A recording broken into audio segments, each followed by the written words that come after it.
And we are back with yet another episode of R&R. It's Jamerson, Ballard. I am your illustrious host. And we back with another one like the other one, man. What's happening, man? What's happening? We got a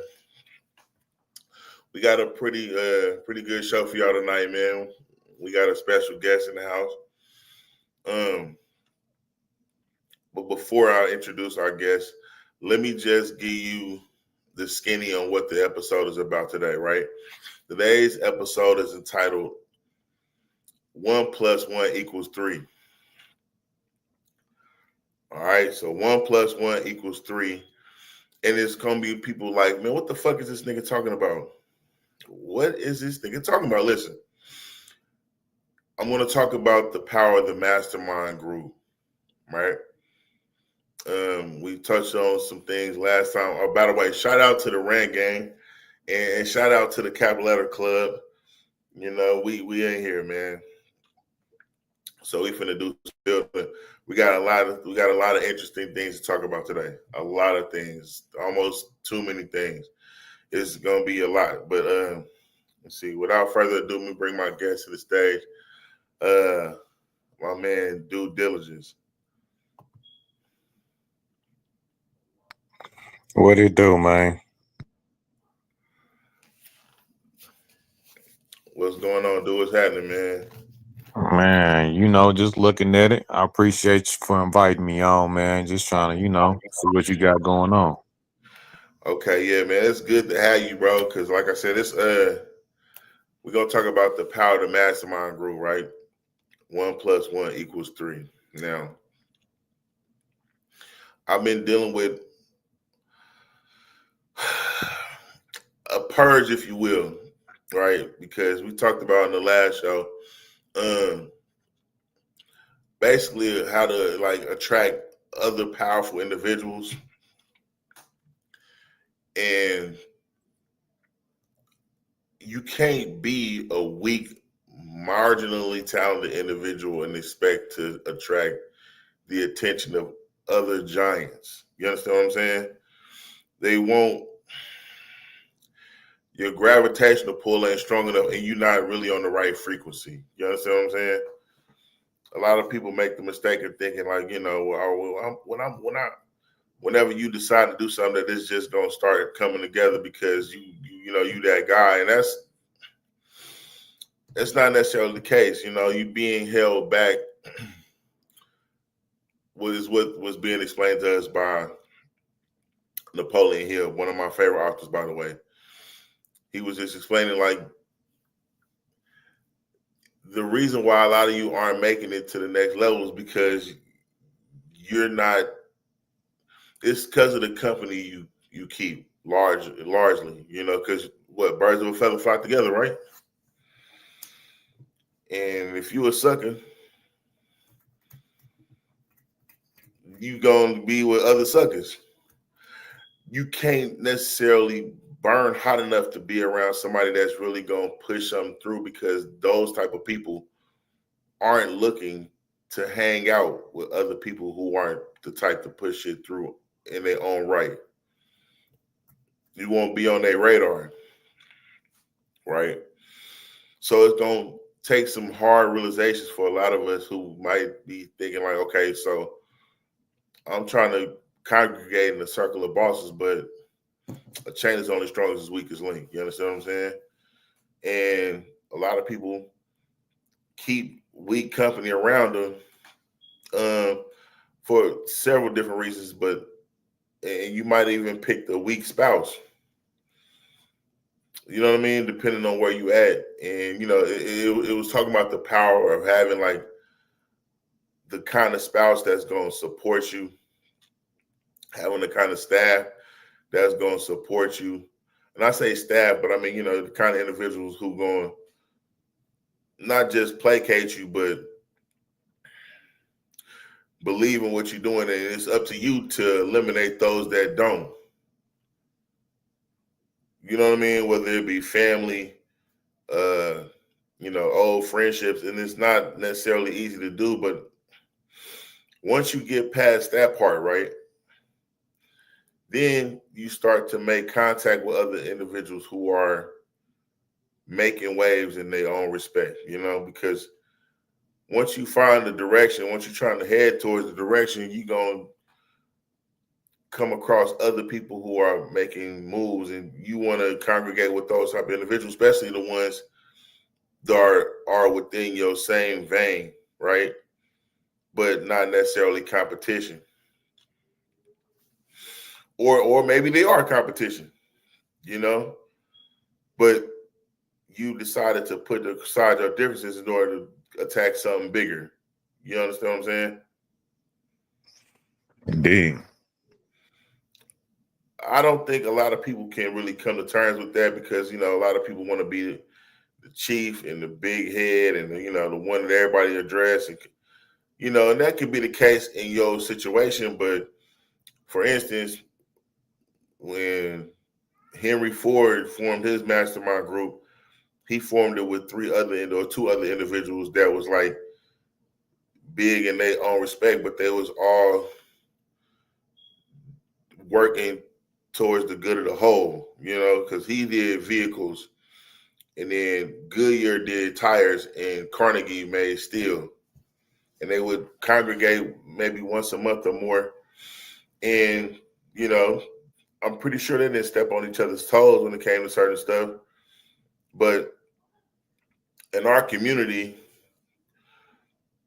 a lot of times I would imagine that it's not easy for that to make work because everybody's got their own egos and there's a lot of distrust, and some people just don't necessarily play well with others for whatever reason. But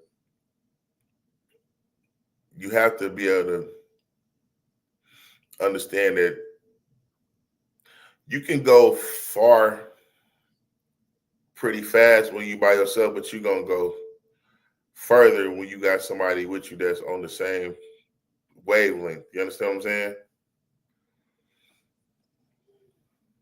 Yeah, man. There's a saying too. I forget about it, but I think it's something like, how's it go? It has something to do with an island. Like one lone man is not a island unto No himself. man is an island. Mm-hmm. Yeah, you know what I'm saying? So yeah, I think a lot of times whenever you look at, people that do things great, they usually have teams. You know what I'm saying? Like they got somebody that's helping them, you know what I'm saying? They got good people backing them. And I'm not gonna lie, to be honest, like growing up, I had like a clique of friends at one time, but I never really, stay with a group of people, if that makes sense. Like the clique of friends that I had when I was young, I had to get the fuck away from them because they didn't really mean me no good. But it was just one of those, some of those growing pain type deals. And Mm-hmm. now that I'm getting older, I try to make it a point, like you said, to purge myself from people that mean me no good, even family included. But I think it's kind of hard to create those relationships with people that you see that that are about something. Once you get past a certain age, it's kind of hard to make friends. You know what I'm saying? Like not necessarily hard, but everybody got their cliques. They already clicked up. So I agree with you for the most part. Everybody do need to, mess with somebody that's doing better than them or has great potential, somebody that can, level them up and purge yourself from the people that don't mean good, and that's family included. Yeah, especially family, bro. I've almost come to the conclusion that whenever you decide to become, or you decide to level up, right? It's sometimes, sometimes you gotta. When you decide to level up, when you get to another point, you might have to get you a new group, a new woman. Just like how you would get. Now you used to wear bugle boys. Now you get a little bit of bread. Now you got some money to do some quality shit. You might want to come up with something different. You getting Levi's. You ain't necessarily going. You know, you ain't trying to get no designer jeans, but you got some good Levi's on, and that's your new bottom. You don't really go lower than that no more. But those are what you call, like you said, growing pains, where people don't necessarily calculate that in. They just kind of keep the same group of friends they had, and that can work to a fault because whenever you decide to start a business or when you become, your new whoever you are, it's almost important for you to like start to surround yourself with other people who know you as that, as opposed to try to keep people who haven't never seen you as that around that was like maybe at the same level as you at one point. Because, for whatever reason, people only see you the way they used to see you. They used to seeing you. I heard Tyler Perry talk about he had to fire his auntie because she wasn't gonna do right. He was giving out money like he was supposed to. Like I guess like his mama was asking him to when she was alive. When she passed, he was like, I have to renegotiate a lot of those contracts with people. And I was telling him, I'm not finna just keep giving you money. You're gonna have to work for it now. And she show up late all the time, and because this is her nephew. She don't really feel like she had to do nothing he say. That's how she gonna always see him as her nephew. Not like, this powerful individual who,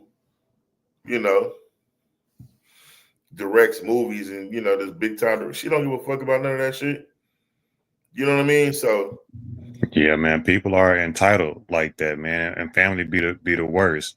I had to purge myself of some family members that, when I get around them, they just want to do all the wrong stuff, just want to sit around, smoke, do drugs and play video games all day. And I had to realize that, but that's their norm. And at one time it was my norm too.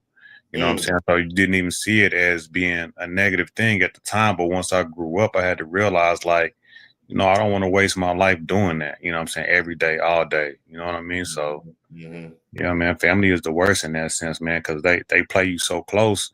Sometimes it's hard to see that you even getting played because it's a norm, Yeah, it's a crazy norm that people don't really see, and they won't understand it because they. And that's not to say that this is a bad thing, for people to work a job and just be that, because that's what most people are, and that's normal. But when you're the type of person to do more, and you're called to do more, it's up to you to kind of, catch on the stuff that's going on. Even Jesus said, a prophet is not well received in his own home. You gotta move around. And I'm not saying you have to move away, but you have to, when you start vibrating on a different wavelength, you have to, just, you don't be frequenting the same places anymore.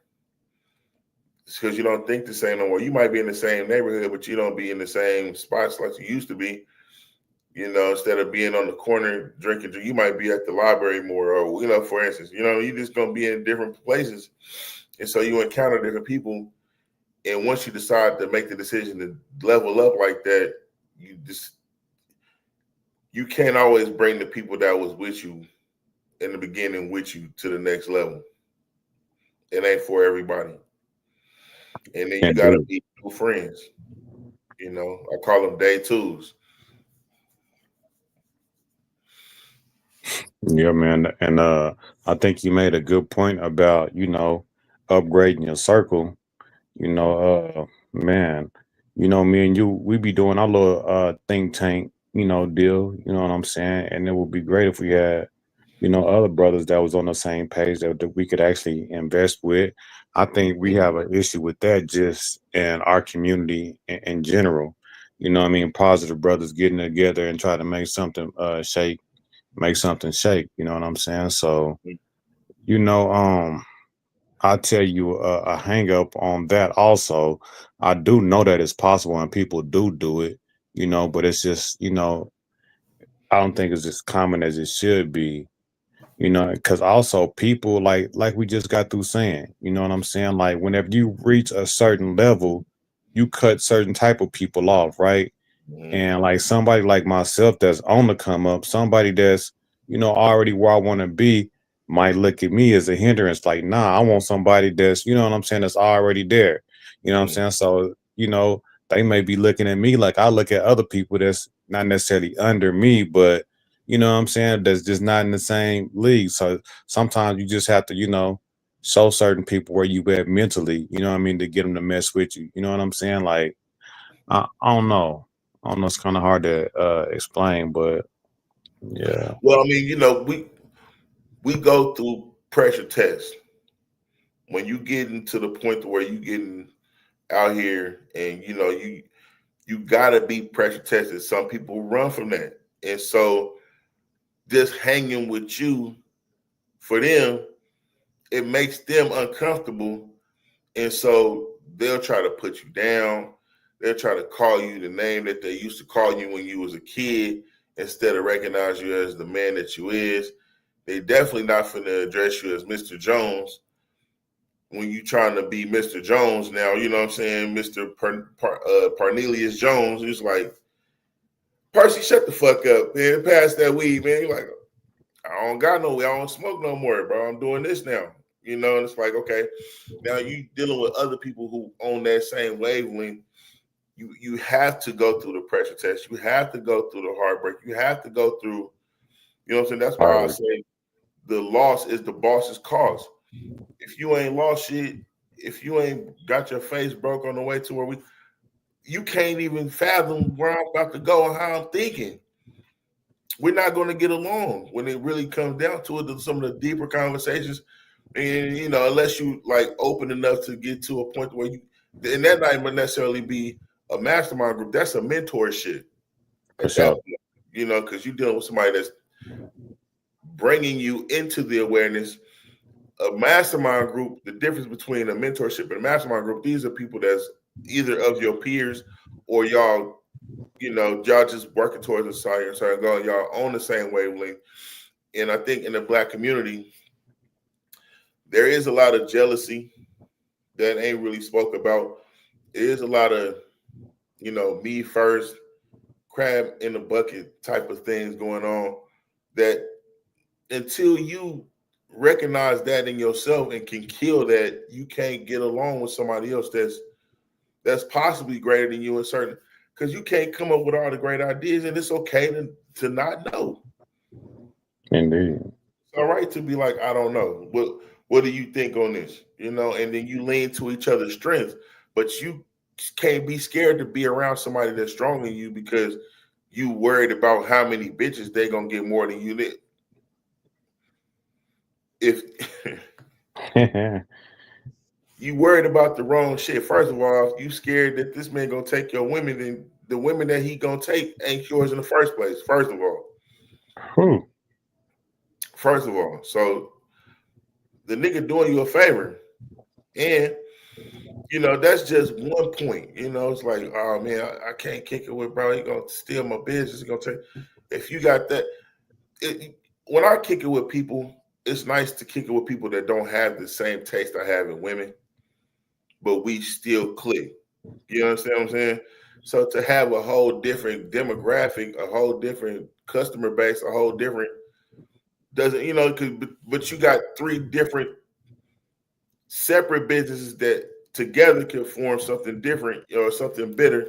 That's the 1 + 1 = 3 thing that I'm talking about.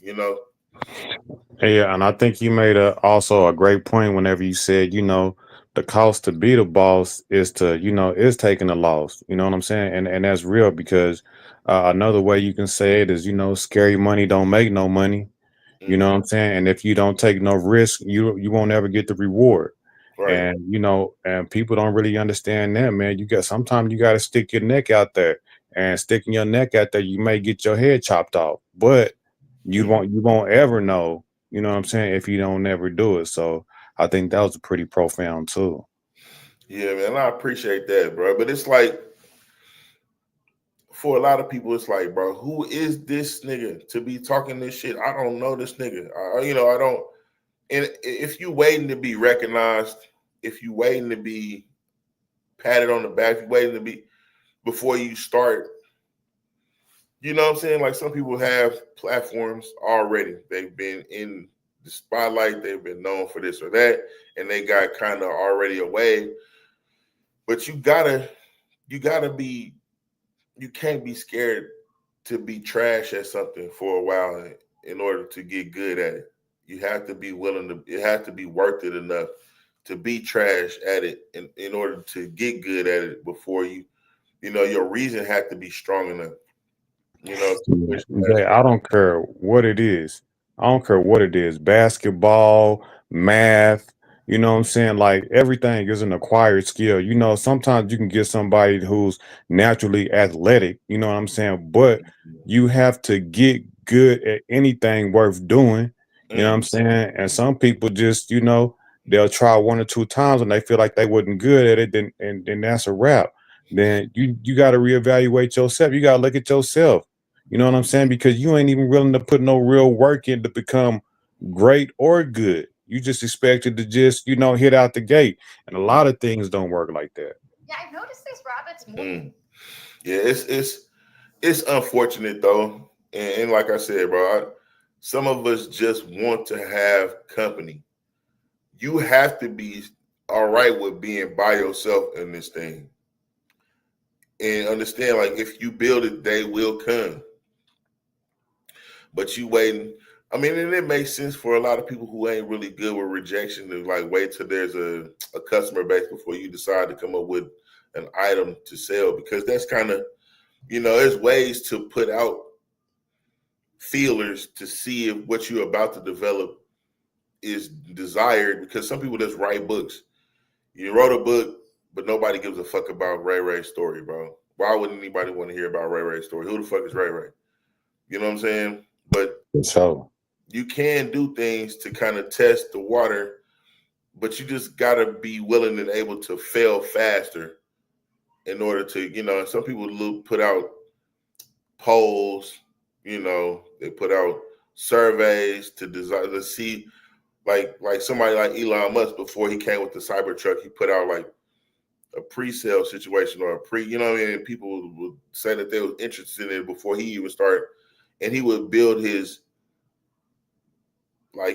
his funding, around or how he asked for funding around his poll or his desire. Like, okay, I got 200,000 people, I got 6,000 people trying to buy this. They want this, so give me some money so I can do it. But you can't be scared to hear no, because one person might be they might not necessarily be talented in that way. They might just have the money. The other person might be an ideal person, and you might be the executor of this stuff because but y'all come together and y'all form something bigger than each one of y'all could have did individually, But there is paperwork that people can do in order to protect your, intellectual property in those cases. But ultimately, you just got to be able to stand on your own too, and do whatever it is you do good until you vibrate high enough to get or be able to sustain the company of other powerful magnetic individuals and not feel, like I'm pretty sure the Legion, I mean not the Legion of Doom, but the the Justice League, it's probably times where, and this is a fictional thing, but Batman got bread, but he ain't got no powers. He don't got no power. He probably feel a certain type of way around Superman, who got all the fucking powers, but you know what I mean? Like Superman is a fucking alien, and right. Batman is a human being that's been here and understands human nature. You know what I mean? You got Wonder Woman who, and then you got Hulk. They all got their strengths, you know what I'm saying? But together they are this whole group that they would be better off together than they would be individually. Does that make sense? Nah, indeed. That's what it's all about. You know, the world is about teams. You know what I'm saying? Mhm. Politics is teams. You know what I'm saying? Like sports is teams, like businesses is teams, like you know what I'm saying? Nations are teams. So like the world know, but it's just not we're not looking at it like that. But once you realize everything that's great, you know what I'm saying, is an assembly of men all working on the same accord, then you realize you got to get you some solid folks, man. Yeah, but you gotta be solid in order for you to even see solid.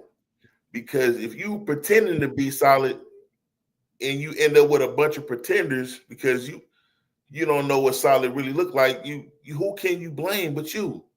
That part. You know what I'm saying? Now I'm gonna get into some of these topics now because I think I kind of made my point. But to be honest, I just want everybody to understand, like, bro, you you you gotta for the ladies, you got somebody that she's a strong braider. She got braiding talent. She want to braid. Boom. You got another girl. She do lashes.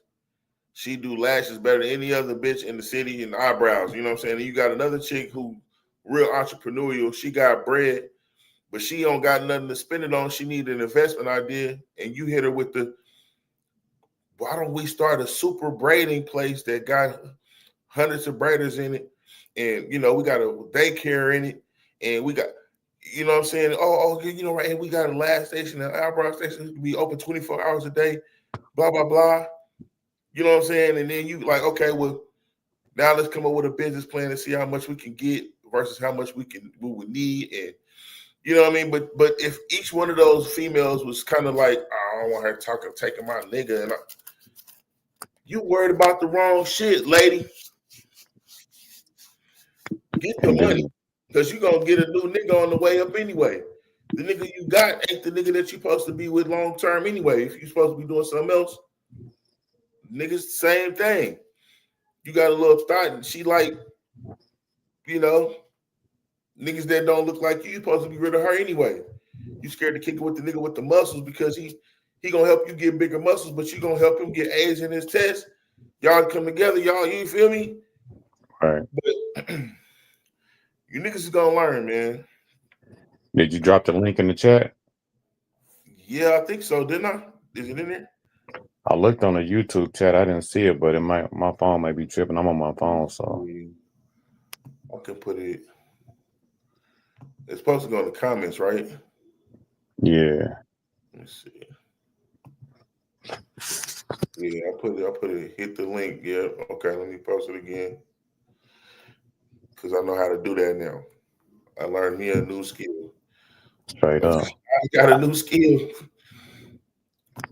Man, and I appreciate you, bro, for calling me on my bullcrap whenever or whenever, it's necessary because that's the only way you're going to become stronger as men or as a group of people is to have solid people around you who aren't afraid to tell you the truth. You know what I'm saying? And call you on your bullcrap, man. Because that teamwork thing is crazy. Now, in this segment, I like to call Is That Right? We got some teamwork working in a crazy way, bro. That I ain't seen this in a while. I don't think I've ever seen this in my 40 years. You heard about the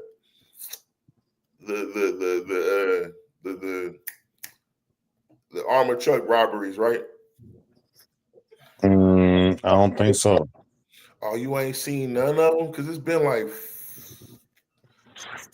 3 or 4 of them. Nah, I'm out to look. Boy, they've been hidden too for like $2 million. In what state? Pennsylvania. Wicked. Up north. Now, that was where the first one happened in Philly. But it was one that just happened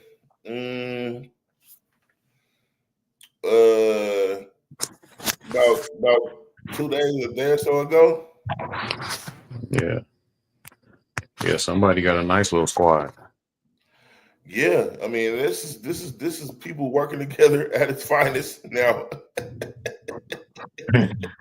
I don't know. It's definitely not for the right reasons, right? But it just show you what men can do when people get on the same accord, though. You know what I'm talking about? Right, and that's the part that you know, like,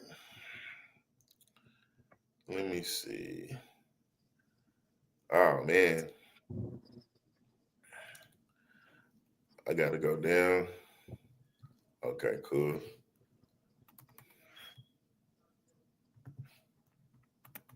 Oh no, it's not letting me. Okay, there you go.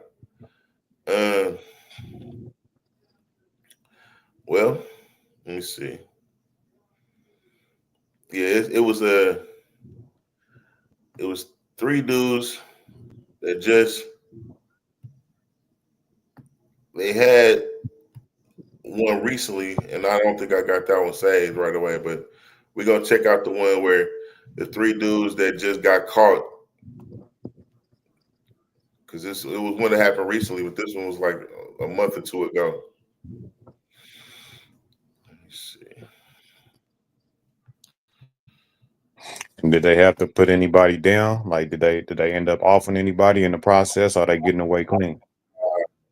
Armored truck robbery that happened earlier this summer. NBC 10 was on the scene in Port Richmond in June when $2 million was stolen from a Brinks armored truck. NBC 10's Miguel Martinez-Valle just spoke one-on-one with the FBI. He is live now in Center City with some new information in the case. Miguel?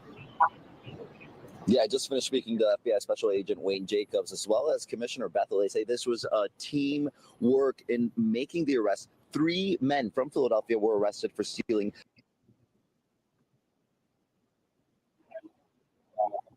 So they got caught. Yeah, this one was the one that got caught. Nobody got deleted though. No. That's what's up. Is it showing? Is it showing? Nah, I ain't seen nothing yet.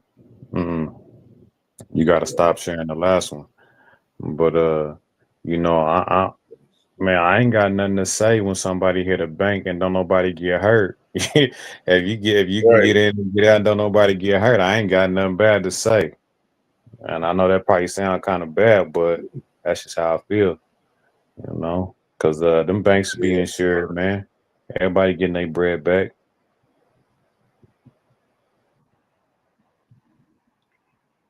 Oh, wow, bro. I'm tripping. Yeah, you gotta go, you know, back and forth on them tabs and make sure you hitting that you know, that share button. Yeah, I'm trying to figure out what's going on. Oh, there it is.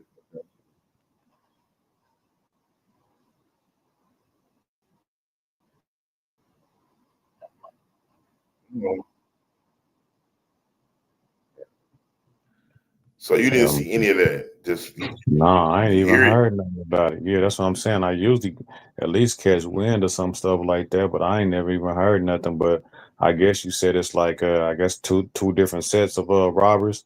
Somebody that's getting away and one set got popped. Yeah, it was like they're not necessarily connected to each other. It was one that they just got off. They literally, okay, there you go. There you go. I would think in 2025, man, I would think it'd be damn near impossible to hit a bank around this day and age, but I guess not. But they not hitting banks though. They hitting armored trucks, which is even harder. Right. I would imagine.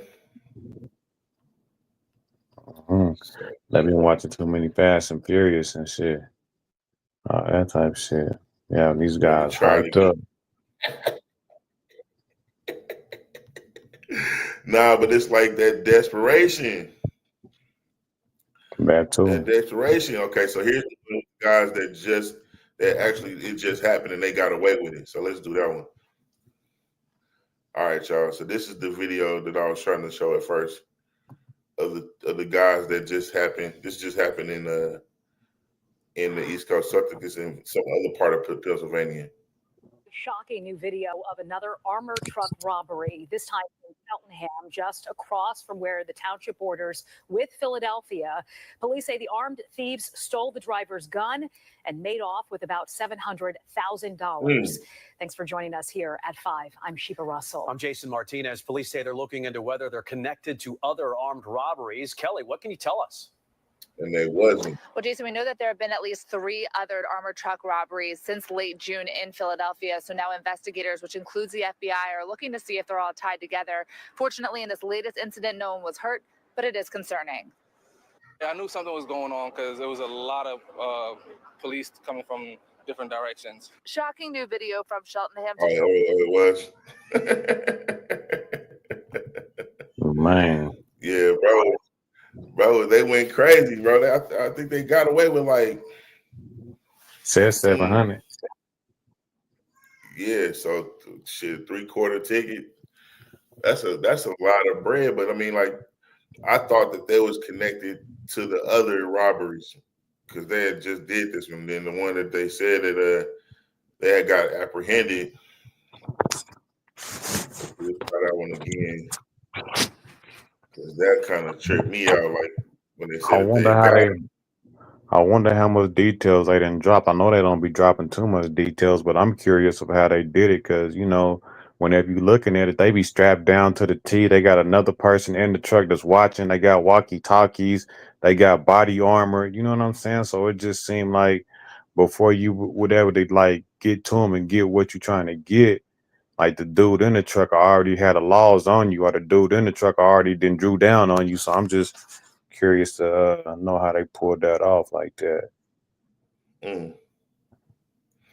Yeah, it's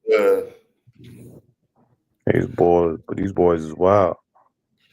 Yeah, they get into it. They get into it.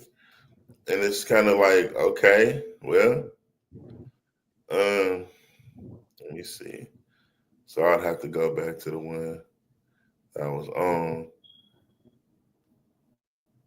and go to the one before that one. So let's do that right quick. Yeah, they ain't getting away with it for that long though. So they got away with it for like a month. And then you got to go down for 10, 11 years. Yeah. You know what I mean? Yeah, depending on how violent it was. So, these are some brothers. I would imagine so, that they in Philly. I mean, you know, you can't really say, you know, because Pennsylvania ain't that small, but I would imagine there's some brothers. This dude sounded like he was kind of happy to see him get caught. The ones that got caught, so let's go to that one right quick. 11 o'clock arrests have been made after an armored truck robbery that happened earlier this summer. NBC 10 was on the scene in Port Richmond in June when $2 million was stolen. $2 million, bro. Yeah, that's a big. Brinks armored truck. NBC 10's Miguel Martinez-Valle just spoke one-on-one with the FBI. He is live now in Center City with some new information in the case. Miguel? Yeah, I just finished speaking to FBI Special Agent Wayne Jacobs, as well as Commissioner Bethel. They say this was a team work in making the arrest. 3 men from Philadelphia were arrested for stealing more than $2 million from that Brinks armored truck back in June. Here's some more look at the video of the scene when we were covering that story. You'll remember the armored truck robbery happened outside of a Home Depot on Castor Ave in Port Richmond around 8 a.m. on June 21st.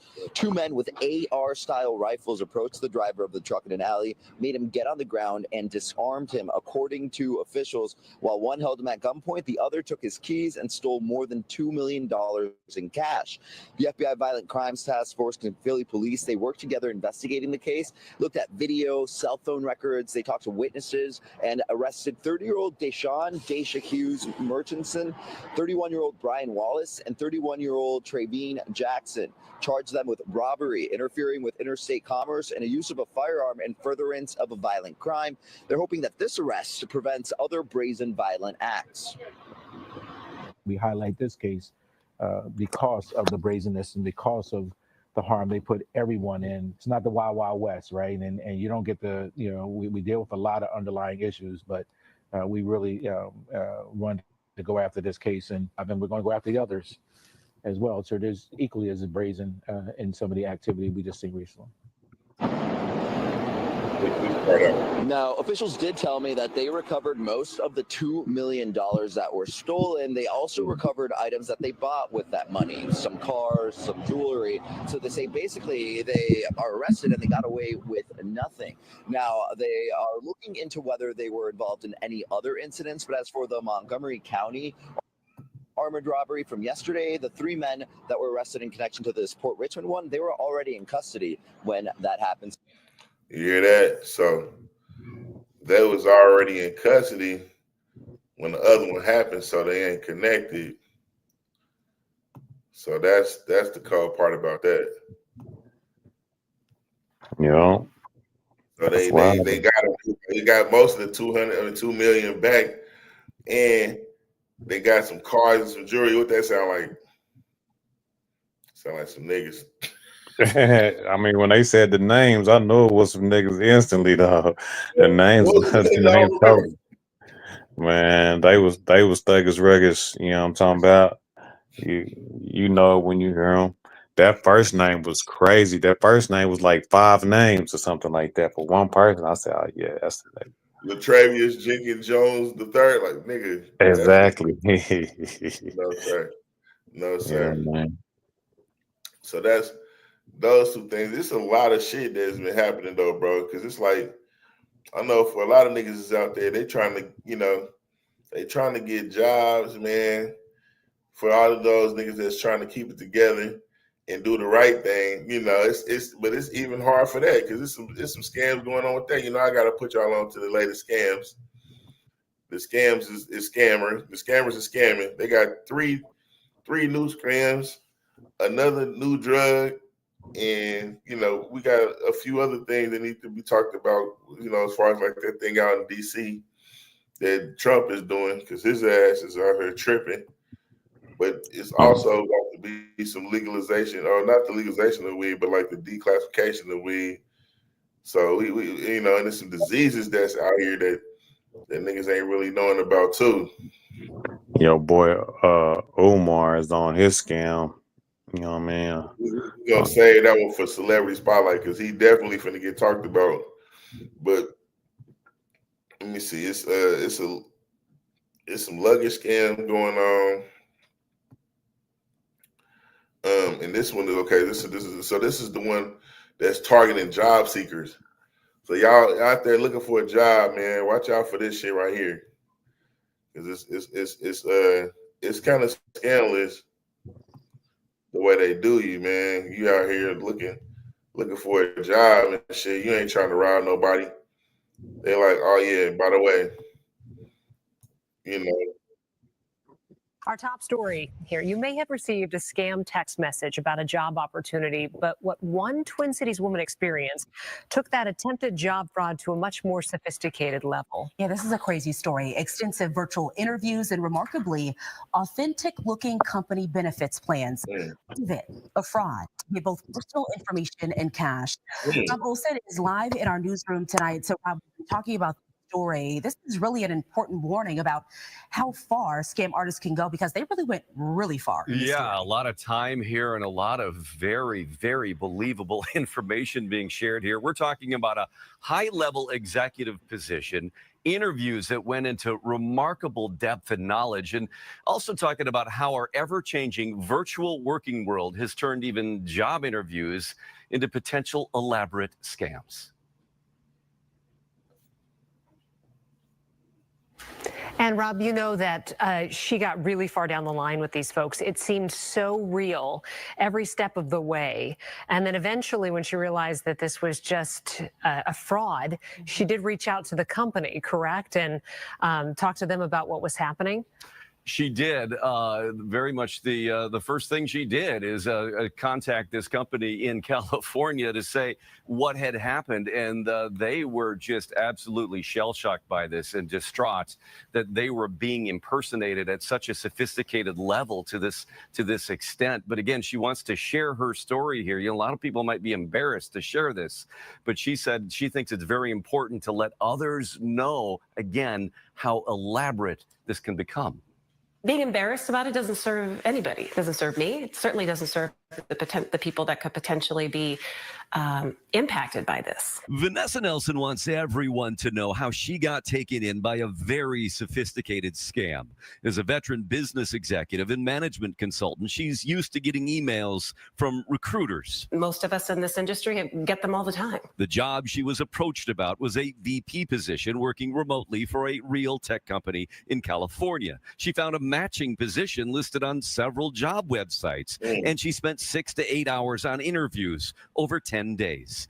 The first round was a couple-hour chat that was very detailed and in-depth. The next rounds were either phone calls or virtual meetings with several people, but never on camera, partly because she was on vacation. They said, well, for this next couple rounds, let's just stick with audio only. When you're back in town and then you've got your business attire, then we can do it face-to-face. This is the benefits. Oh, they had me sign a code of conduct, which is a detailed document of, I mean, how do they have that? But the very authentic looking offer letter and benefits package came before any on-camera chat occurred.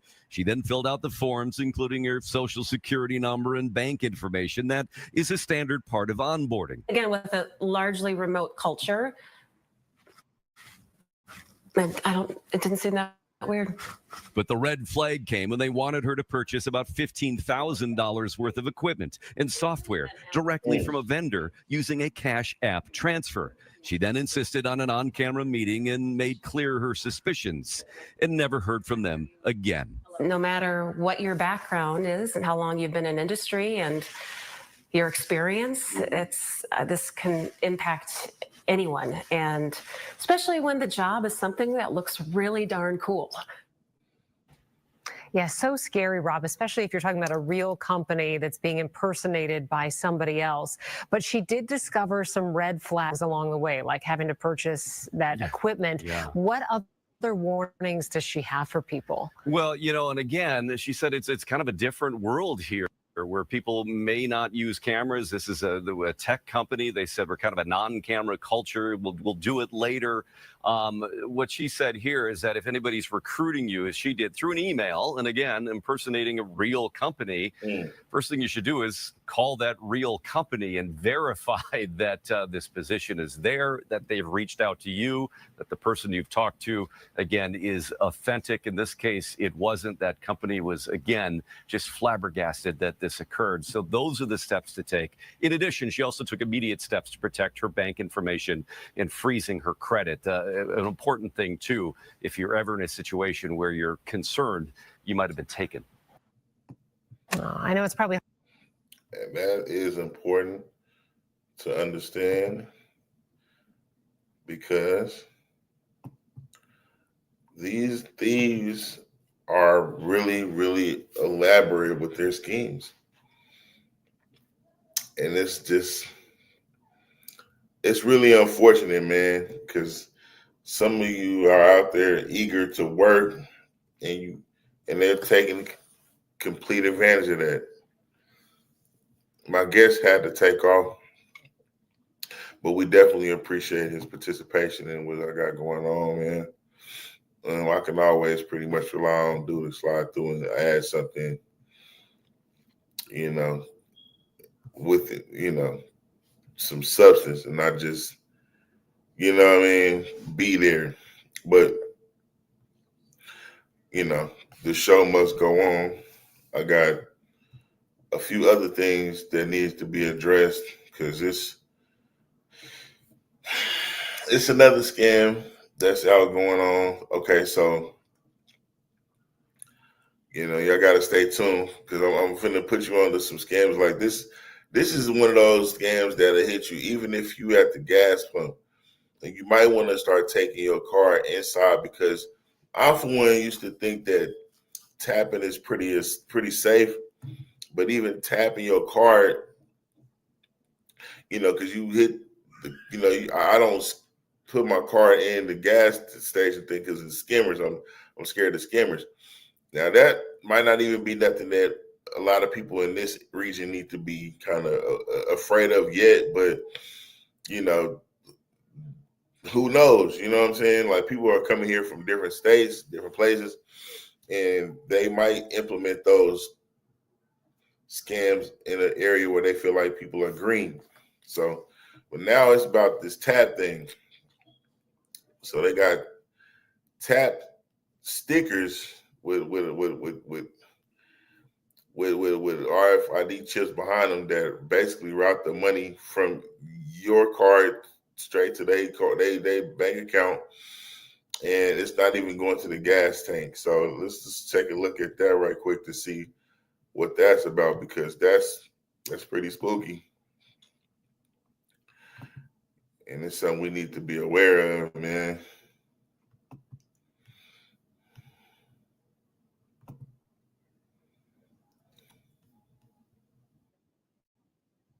Executed when stolen credit card information is loaded into a digital wallet and then used to buy gift cards, which are then resold online to launder the stolen money. And this is becoming a national problem. KDK consumer investigator Megan Schiller is here to explain. Megan, See, I can see what I'm seeing. Tonight, a man from Canada is facing charges accused of ghost tap credit card fraud. Police say he went to multiple Giant Eagle stores yesterday buying gift cards. The fraud is executed when stolen credit card information is loaded into a digital wallet and then used to buy gift cards, which are then resold online to launder the stolen money. And this is becoming a national problem. KDK consumer investigator Megan Schiller is here to explain. Megan? Well, Ken and Kim, all the hackers need to do is just trick you into unknowingly giving your banking or personal information over. Sometimes they're even going to drop what is like a veil website over the website you're on. And so you think you're just putting your information in to buy something online, for example, but then you're really sending that information directly to a hacker as well. So the very first way people fall victim to this is when they maybe click links or give information unknowingly, like when you get those messages about unpaid tolls, misdelivered packages, or account issues, and you actively engage with them. So it tricks people into downloading mobile banking malware and then captures your banking info that way. So scammers then can load your stolen credit card information into their phones and their digital wallets, just like you would do with your own Apple Pay or Google Pay on your phone. And then they're going to use that to purchase gift cards, most likely. Then they'll use those gift cards and they'll resell them to launder that money. Now, the reason this is so serious is because the hackers are really difficult to track. And they scale this very quickly. They can try a ton of people's banking information at the store's payment terminal in a very short period of time. So here's how you protect yourself. You have to be very cautious of what you download. Only download from trusted sources like the App Store, not some third-party website. They say always enable 2 or 3-factor authentication now, especially for your banking apps. Monitor your money and your bank statements regularly. Don't ignore like small little amounts that you don't really know where they came from. Pay attention to those small amounts too, and just stay educated about these types of scams as well. So again, it is called the Ghost Tap. State police out of Westmoreland County just caught the person doing this over the holiday weekend. The person in the store doing it is called the Money Mule, and the mules use the data to make fraudulent purchases in store for really easy to liquidate items, hence the gift cards or electronics. Back to you. You got to watch it. You got to watch it. Your taps, you got to watch everything, man. They're not playing out.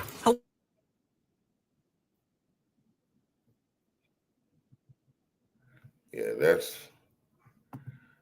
that's unfortunate, man. They coming at us from all angles. So, you got to watch it. And then last, as far as the scamming situation, you got these, for those of you who travel frequently, who, they got an airport scam now that you got to be aware of, man, where they taking your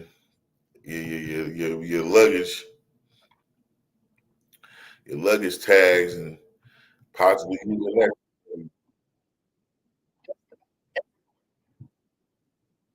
handles of our luggage, which travelers often tear off and just discard.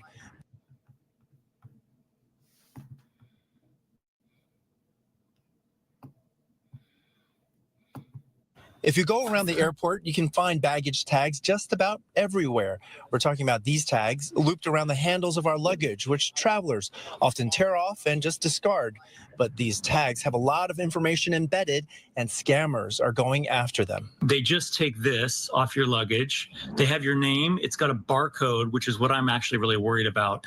But the name is all they need, the flight information, to make a false claim. Travel expert Clint Henderson is referring to Delta Airlines because of a recent Reddit post from a user who says he or she is a baggage claims manager at Delta, and that they're seeing an influx of false claims. The user says the scam leaves a traveler unaware, so that if they end up having to file a claim for a legitimate loss, they may run into problems.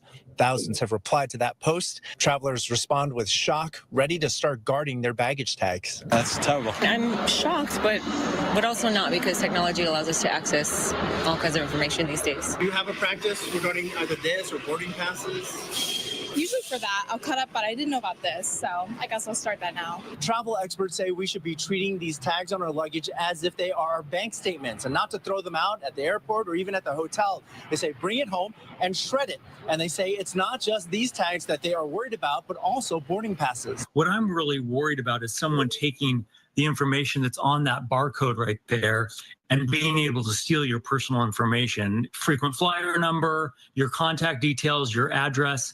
They'll get you any way they can. So treat these documents as if they're money.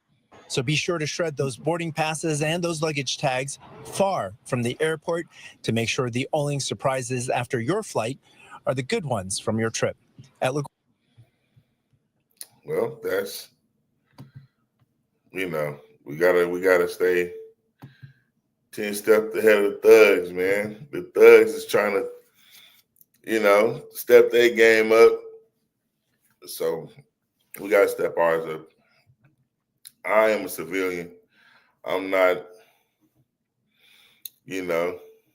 part of none of that. I just want us to be on point, man. And, I would want somebody to put me on game if I was about to do some moving and shaking. And so, I do my part to make sure y'all up on game. So, if y'all feeling, generous, the Cash App is on the ticker. $SuperStee, STEE. That's 2 E's, no V. And like the ticker say, your support is appreciated. But it irritates me to see people, get taken advantage of, man. Look,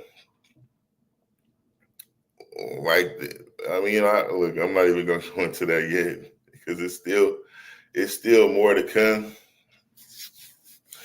Right now, we're gonna get to your boy Kill Bill. Now, Kill Bill is, and I call him Kill Bill because he's telling you that he's trying to, make the population smaller, and we just, I don't know, act like we don't see it. I don't know what's wrong. That man damn near the Antichrist, but now he got some new shit coming out. He got some new butter, and it's made out of carbon. So the shit that you breathe out, I guess, is and this is, all of these is fair use, by the way. So fair use for all of this. Fair use. I don't necessarily want no strikes from YouTube when it comes to this kind of stuff. But yeah, old Kill Bill is out on the loose again. I don't see why people trust anything he develops, but if you get some of this butter that he made, you a damn fool. I'm not fucking with that shit. Trying to get us to eat bugs and shit. And now he's trying to get us to eat this fake ass. I mean, this ain't even some, I can't believe it's not butter. This is some other bullshit, I'm good. It looks, smells, and tastes like the butter we're all familiar with, but without the farmland, fertilizers, or emissions tied to that typical process. And this butter breakthrough, it's happening right here in Batavia. In the middle of an industrial park in a suburb west of Chicago, something unprecedented is happening. So you're using this gas right now to like cook your food.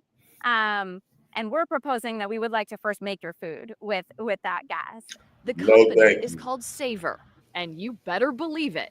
Their pioneering tech uses carbon and hydrogen to make the stick of butter you see on this plate. This is pretty novel to be able to make food that looks and tastes and feels exactly like dairy butter, but with no agriculture whatsoever. And no You like long the ingredient butter. list the average person can't pronounce. It's really just our fat, some water, a little bit of lecithin as an emulsifier, and some natural flavor and color. How?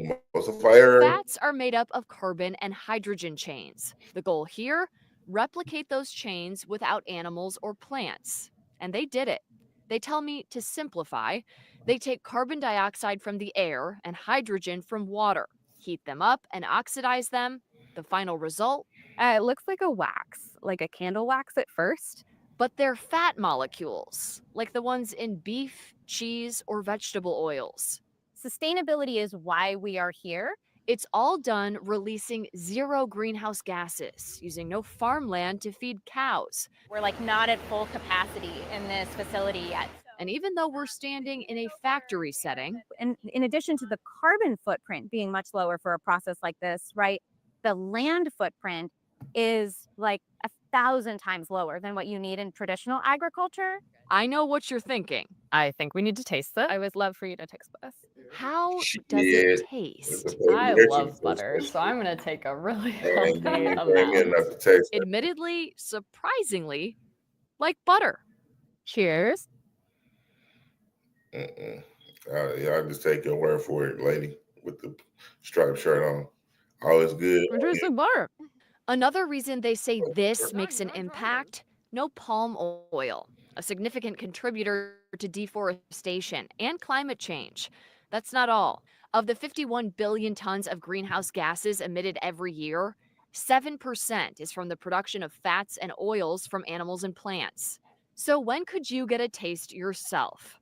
Right now, they're working directly with restaurants, bakeries, and food That's the suppliers, bullshit. releasing these chocolates made with their butter in time for the Okay. holidays. Savor butter in either its current manifestation or with our partners.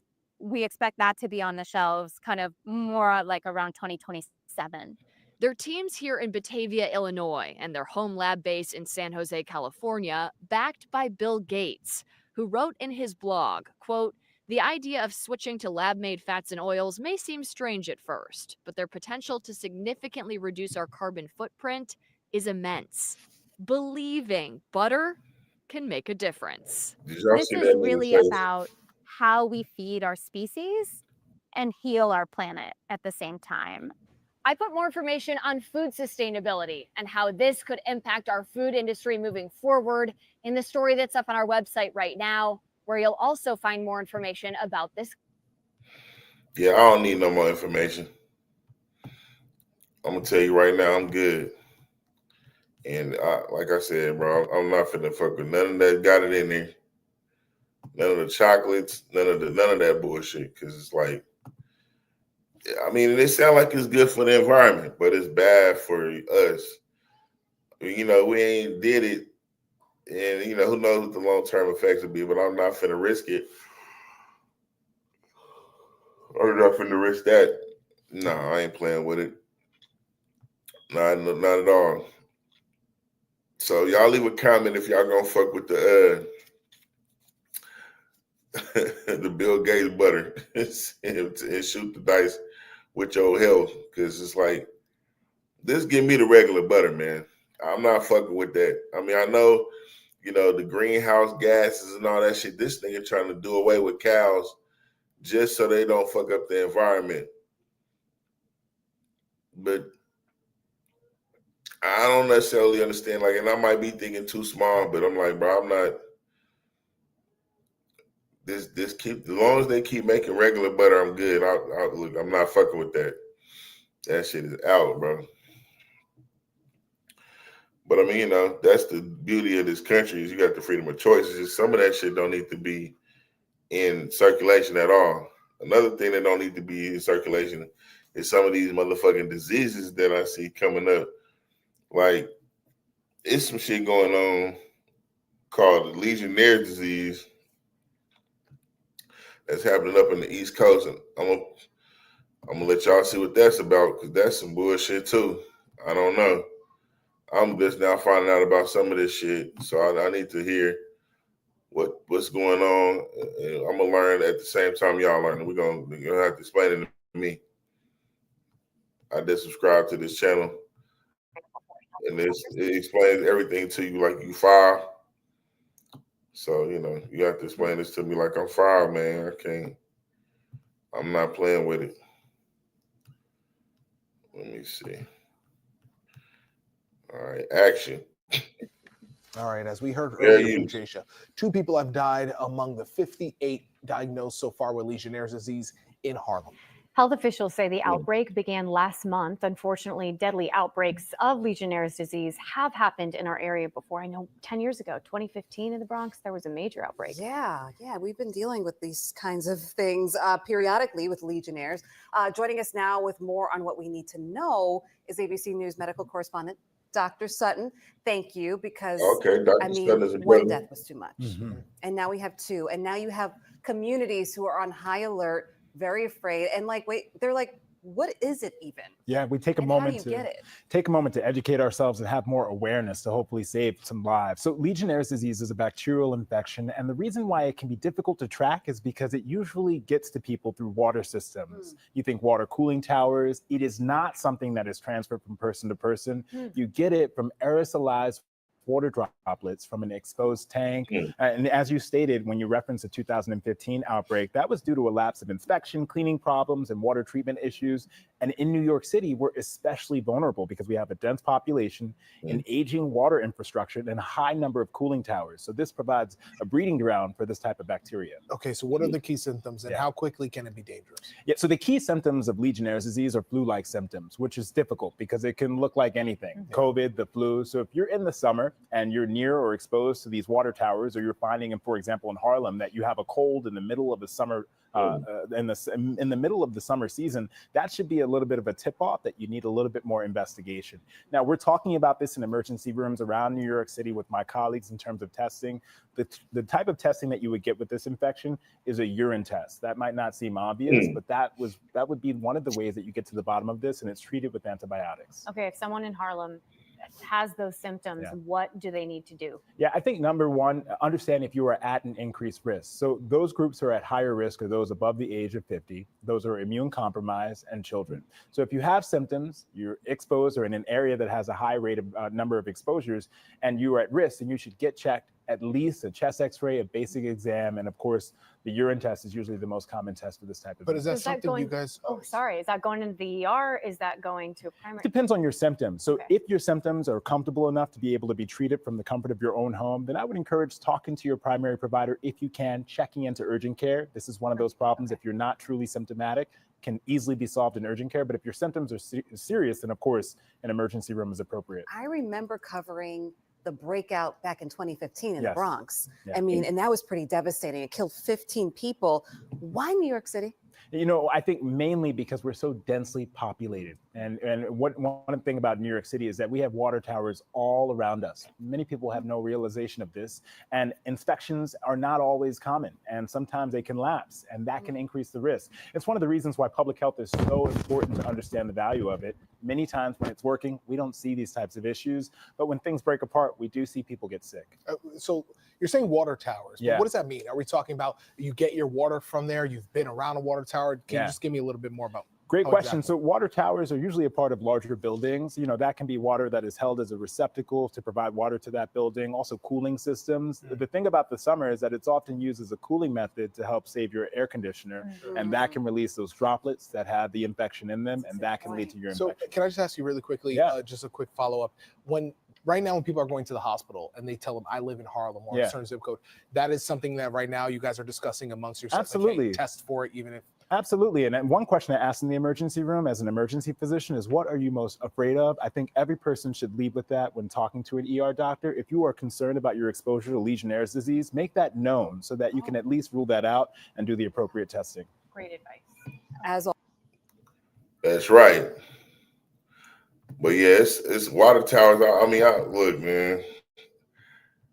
Y'all got some significant issues going in New York right now. You gotta be on top of your game, man. That's why y'all here. That's why I do this the way I do this, so I can give y'all something one to grow on, man. So if you're in New York, man, watch out for that Legionnaire situation because it's scary. There's some other shit going on in Florida too. That's like people didn't die from this. Now we're gonna go into this. They got some shit that's fucking up the rabbits. That's crazy because I got a few rabbits over here by where I stay, and I got kids, man. I don't want to see none of that shit, man. Go on and you know, they got, man.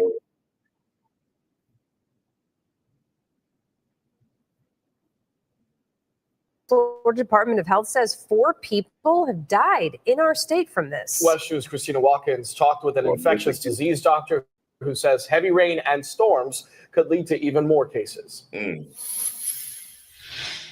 There's a potential danger lurking in the water. And no, we're not talking about alligators or sharks, at least not this time. It's a flesh-eating bacteria. There's a lot of bacteria that just live in different areas, even in like waterborne spots. So there's freshwater, saltwater, and this bacteria called Vibrio vulnificus likes saltwater. The bacteria led to 4 deaths so far in Florida, in Hillsborough, Bay, Broward, and St. Johns counties. That's according to the State Department of Health. Overall, 11 infections have been reported statewide. Orlando Health infectious disease specialist Dr. Daniel Egan says cases typically go up this time of year, especially during hurricane season. So that's actually what we saw last year when we were talking about like Hurricane Milton and all the flooding and debris.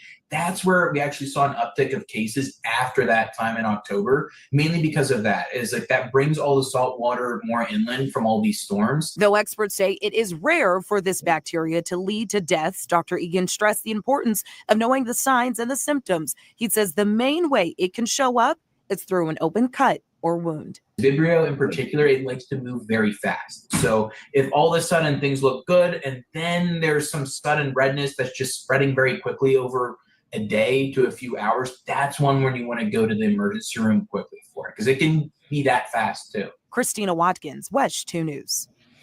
Now, the State Department of Health shows 82 infections and 19 deaths last year. The state says numbers went up after Hurricane Helene. Yeah, you got to watch out in Florida. It's hurricane season out there, man. So, you know, it's just, you got to, and I really don't want to be like the news itself and just be telling you all this bad stuff that's going on. But I do want my people to be aware of the fact that these things are happening around us in different regions. And it's just kind of fucking spooky. Now we're gonna talk about the rabbits right quick because the rabbits kind of tripped me out. Then we're gonna do a new drug that's out, and then we're gonna talk about what's going on out there in DC because I know y'all want to talk about that, or y'all want to see what's going on with that, or my opinion on that. And yeah, oh man, hold on, where we got.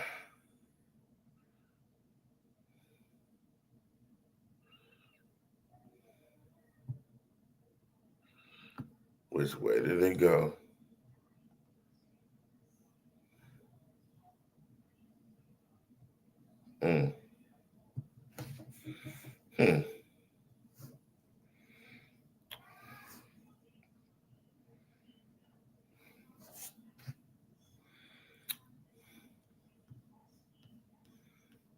Well, it's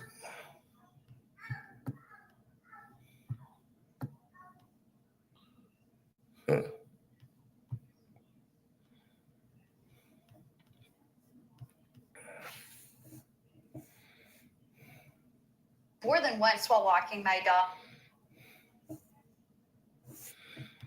Give me a second to get it queued up because it escaped me.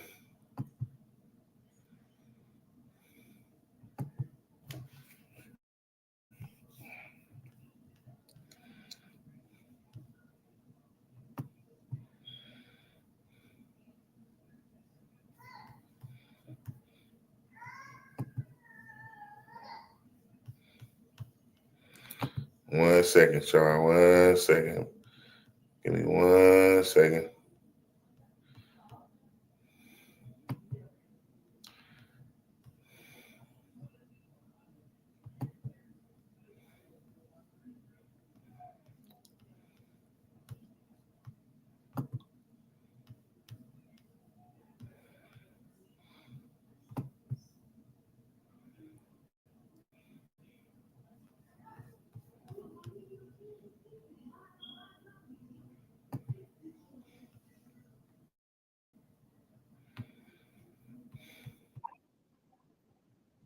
Hold on. Okay, now we got it.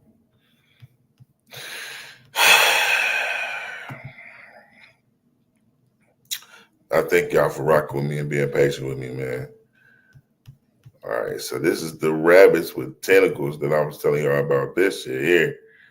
I don't know if y'all seen this. This is some weird, creepy shit. And this is the wildlife, so, you know. Rabbits more than once while walking my dog, and it turns out I'm not alone. So I reached out to Colorado Parks and Wildlife. It seems rabbits enjoy living in Fort Collins just as much as people. They're often spotted hopping through neighborhoods looking for grub. But some southeast Fort Collins neighbors noticed bunnies were cute. Wasn't exactly the word that came to mind. I snapped this photo of one of the rabbits I've seen with the growth. I also saw this photo posted on Reddit, also spotted in Fort Collins. Like a scabbyish looking. Do y'all see that shit?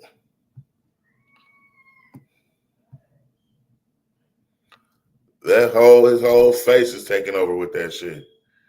That shit look crazy as hell. Looking kind of growth over her face. Looks like it was black quills or black toothpicks sticking out all around his mouth. Susan Mansfield said she saw a different bunny with tentacles in her yard in recent years. He had this same black stuff on him, and I thought he would die off during the winter, but he didn't. He came back a second year, and it grew. Some Yes, I have. feel bad for our tiny neighbors. If they have, something that, we can help them with. Colorado Parks and Wildlife confirms this is a virus that's not contagious to other animals like people's dogs, but they say leave this wildlife alone like you would with any of the neighborhood bunnies. Colorado Parks and Wildlife wasn't available for an interview today, but they did talk to me over the phone. They said these growths are kind of like benign cancer cells or like warts that just keep growing. They said they don't harm the rabbits unless they grow on sensitive areas like the eyes or mouth, which could, of course, impact eating. In Fort Collins, Amanda Gilbert, 9 News. Yeah, that shit is disgusting. It looked crazy as hell. And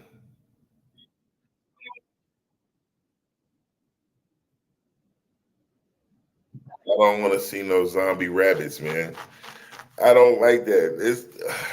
I feel bad for them because, I'm pretty sure the bitches ain't fucking with them. The little rabbit bitches like, rabbits be fucking, man. They got the notorious. They're notorious for fucking a lot. And if you got shit coming out your face doing that, I'm pretty sure they ain't getting no box, man. No rabbit box with the rabies rabbits. But they ain't attacking people. Our white people, they probably more concerned about their dogs than anything. It ain't like it's contagious to other animals. But it looked crazy. So that's when they going from Pennsylvania, Pittsburgh, to Florida, to New York, to Florida. We in Colorado now, and they rabbits is tripping. But we're gonna go back to the East Coast for a second because they got some new dope out that's hit the streets, and it's just stronger than fentanyl. Again, they mad at the fentanyl. Can't get through like it was getting through. Shout out to Trump for that at least. But we finna have to get on Trump's ass about some whole other shit. And I say get on his ass, but I don't know. Let us see what that's about. Southern border like fentanyl. I like to start it from the beginning. What's going on? Oh, okay.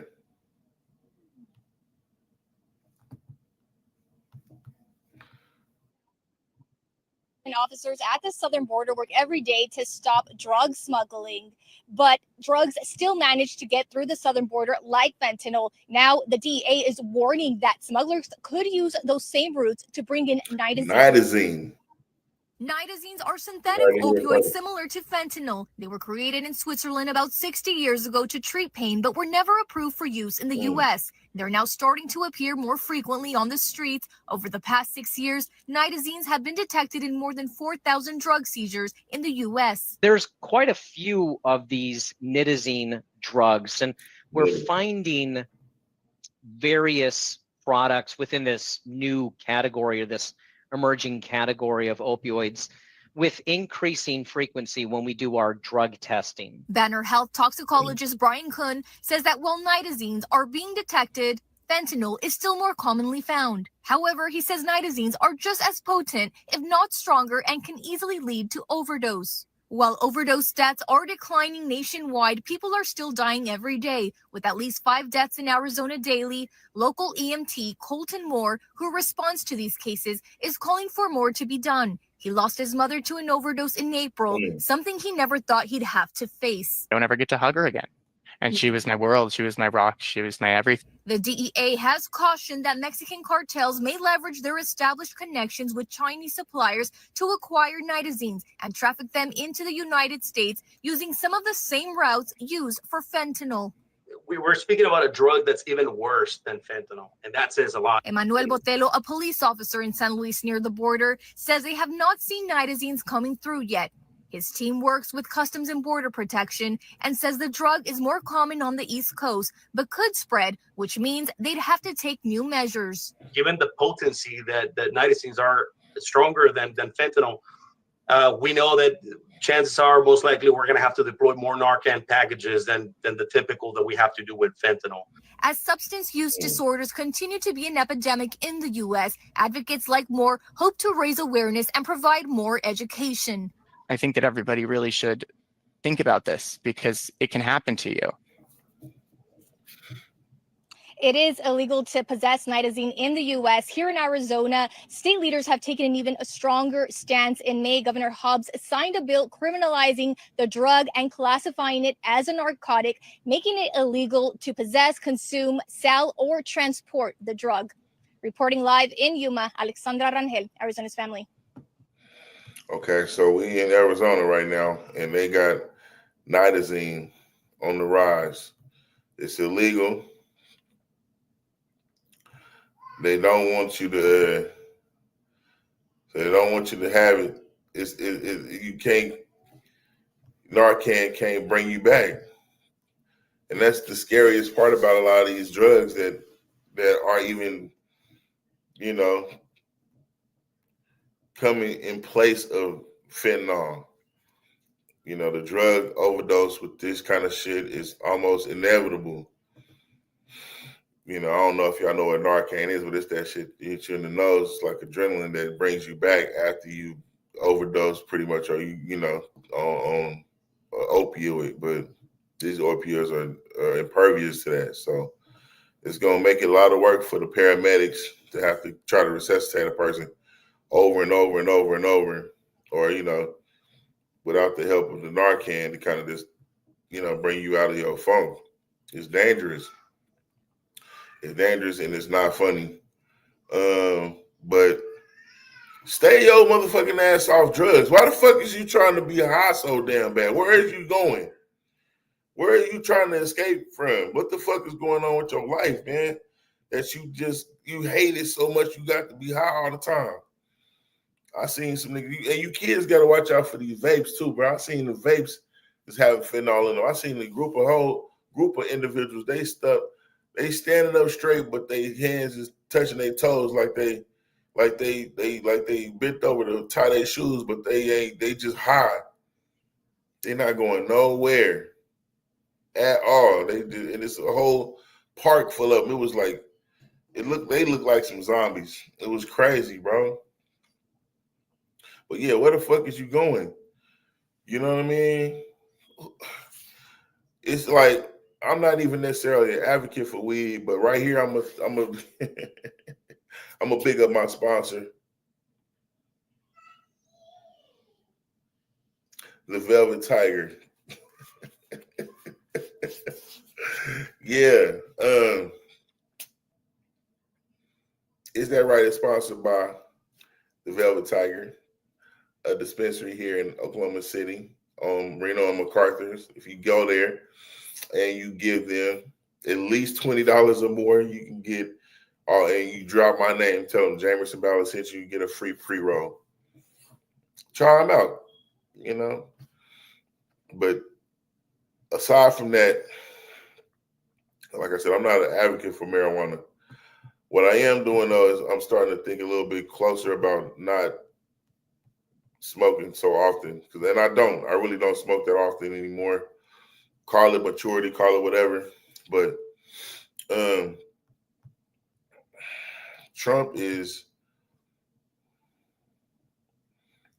about to, it looked like he's probably not necessarily a big hurry to do this, but he's about to consider reclassifying marijuana so it's not a Schedule I drug anymore. And that, it could be interesting. I think that might, for those that need medical, A big decision from the White House could change marijuana laws across the country. Right now, it's classified as a Schedule I drug, the same as heroin. But President Trump considering reclassifying it as a Schedule III drug like steroids and testosterone. Reporter Jared Halpern discusses the impacts that this could have nationwide. It's a very complicated subject, the subject of marijuana. President Trump is wading back into the controversy over cannabis. He said Monday he's considering reclassifying marijuana as a less dangerous drug. Right now, it's listed as Schedule III, the same level as heroin. That would make it much easier to buy and sell the drug, but it also comes with risk. I've heard great things having to do with medical, and I've had bad things having to do with just about everything else. Right now, 45 states have legalized marijuana for either recreational or medical use, and in some towns and cities, cannabis sales are funding much-needed infrastructure projects. Almost all of our income from this is going to be going right back into the city in situations such as levee breaks and making of new parks, recreational facilities, that kind of stuff. But there's a downside. Doctors warn of the possibility of abuse as the drug becomes more mainstream, and it is having a big impact on kids who mistake weed gummies for candy. The number of cannabis-related incidents reported to poison control centers shot up from just over 900 in 2009 to more than 22,000 last year. Some critics say elected officials are playing down the risk. More and more people will use that as impetus to make it legal. That's what I'm worried about. You smell it in the streets. It's really powerful. It's causing car accidents. President Trump says he'll make a final decision sometime in the next few weeks. At the White House, Jared Halpern, Fox. Car accidents, I actually don't think that's too far of a stretch because, people want to drive. They want to go places when they get high. They want to be seen, but that's not my main concern. Okay. I'm hearing something else that's kind of tripping me out. And I can't even pronounce the disease that's been known to happen now. It's a little more frequently now.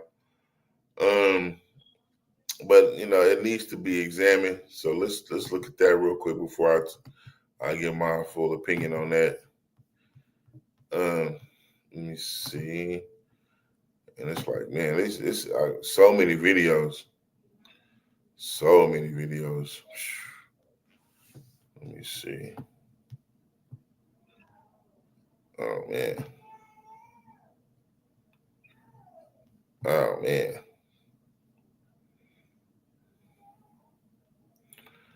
Why is it not here? Now, I've been trying to cut down on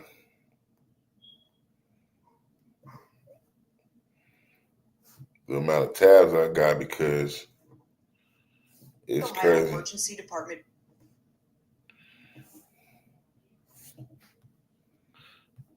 Oh man.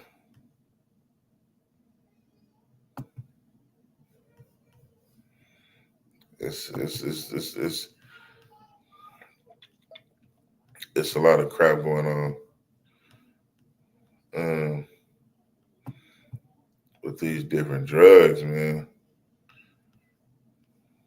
All right.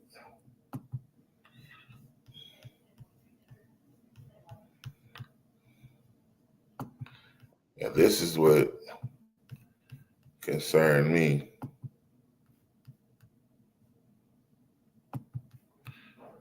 Here we go. Sorry about that, y'all.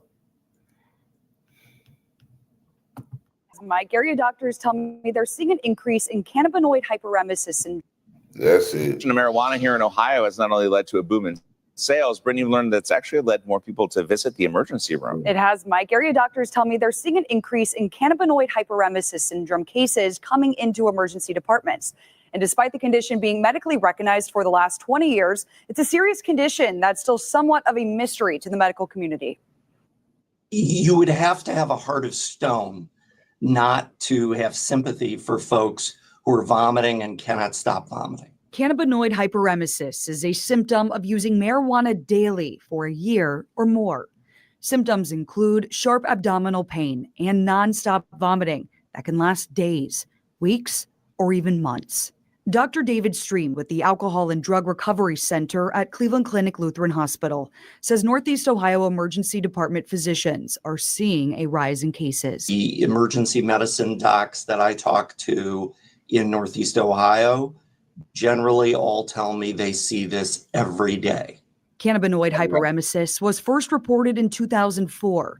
Researchers believe if ingesting marijuana daily, it has profound impacts on skin receptors, including a part of the brain that manages body temperature and control of the digestive system. Symptoms can come on gradually with feelings of nausea, abdominal pain, and then repeated vomiting. Then there is a cyclic vomiting episode where they start vomiting, they cannot stop. It lasts hours to days, maybe even weeks. And then it stops. And it might go away for a day or a week or a little longer. And then without warning, it starts up again. Stream says the condition is rather difficult to treat and can take a while for symptoms to alleviate. It's impacting people mostly ages 15 to 35.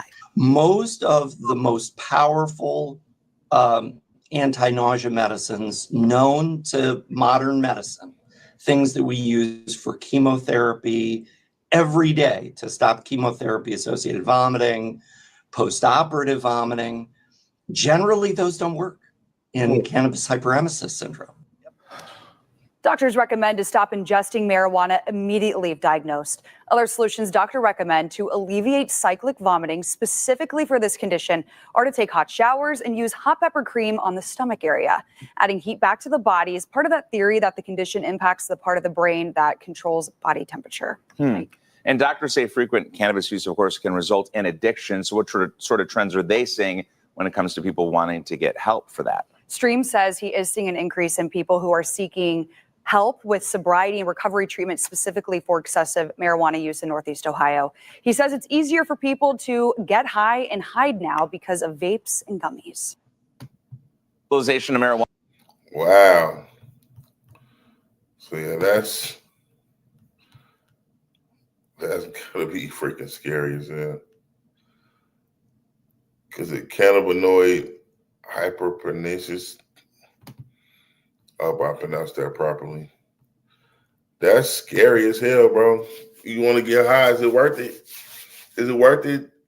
Vomiting every day, all day or a week, or how do you even live after you threw up every day nonstop for a week? Like, you got to be able to hold shit down. And I guess it's from being exposed to, cannabis that's as strong as we smoking it. Because you usually only be like 5% THC back in the Reggie days, with everybody having gas and it's being so widely, available. It's like people that smoke it every day or ingest it every day. So I don't know if that means eating it every day or just being, but saying your body has trouble regulating its body temperature. When you smoke, that raises your body temperature. If you're always smoking, it's probably going to throw your body temperature off. And it's just like, the less is more, man. That's the long and short of it. Less is more. That's and then we got one last thing for Is That Right? And this is the thing that I've been seeing a lot because of the whole thing that happened in DC. And I don't know. I think it's unfortunate because a lot of people are thinking that it's not going to stop in just DC. It's going to be more states that are going to have to deal with this. You know what I mean? And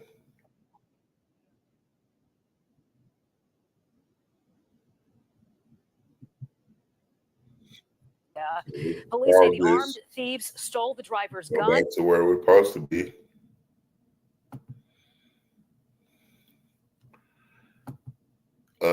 But it's just, they're not going to stop in just DC.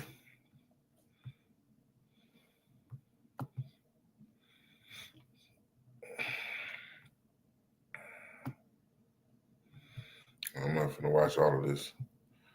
We're going to see what's going on in DC a little bit more with the whole, because they getting on homeless people. Celebration Day in our nation's capital, and he promises to aggressively crack down on crime and clean up what he calls our once beautiful capital. The White House says these efforts are in line with an executive order the president signed in March to make D.C. safer. This is Outnumbered. I'm Harris Faulkner, here with my co-host Emily Campagno. Also joining us today, Carly Shimkus, co-host of Fox and Friends First, Lisa Booth, Fox News political analyst, and John Yoo, former Deputy Assistant Attorney General, UC Berkeley law professor, and former Justice Thomas law clerk. Well, here is the president moments ago. This is Liberation Day in D.C., and we're going to take our capital back. Today, we're declaring public safety emergency in the District of Columbia, and Attorney General Pam Bondi, who's fantastic, is taking command of the Metropolitan Police Department. In addition, I'm deploying the National Guard to help reestablish law, order, and public safety in Washington, D.C., and they're going to be allowed to do their job properly. You want to have safety in the streets. You want to be able to leave your apartment or your house where you live and feel safe and go into a store to buy a newspaper or buy something. And you don't have that now. Look, the president really leaned hard on the big picture, because it's not just about Washington, D.C. It's about soft on crime policies across America. For example, he's going after no cash bail laws, and he's really hammering down on liberal prosecutors in Democratic-led cities like New York and Chicago. We have other cities also that are bad, very bad. You look at Chicago, how bad it is. You look at Los Angeles, how bad it is. And we have other cities that are very bad. New York has a problem. And then you have, of course, Baltimore and Oakland. We don't even mention that anymore. They're so far gone. We're not going to let it happen. We're not going to lose our cities over this. and this will go further. We're starting very strongly with DC, and we're going to clean it up real quick, very quickly, as they say. And I'm going to tell y'all from a very, maybe my own, not necessarily professional opinion, but this is just from a business standpoint. Those cities that he named off all got very wealthy people that live in those cities. And what the fuck would he look like letting the people that make money or got money be scared to move around and do what they need to do? Because of the hard heads of a few. You know what I mean? Now, I ain't saying that it's cool that, I'm just trying to let y'all see things from, from a perspective of a business owner or a person that's having things. And you're going to defend that because that's the movers and the shakers of this country is, New York City. It's like, it's the millionaires per capita is crazy. You know what I mean? It's billionaires in the cities. And you don't want these people to be scared to be able to move around because of the few that don't got it. And so I'm just like, look, we as a community of Black people sometimes got to understand, like, there are consequences to your actions. You can't just keep flash bombing these people stores and thinking that it's cool because you got away. And I know he's like, I want to have what I'm trying to get my piece in. But you got to understand there's a consequence to every action. There's a reaction to every action. And you doing that, running up in Lululemon, and, Target or whatever y'all running up in and stealing, getting jewelry and all that shit, and trying to take people's cars and shit. If he got to take over this police stations with the government, you're not gonna like it.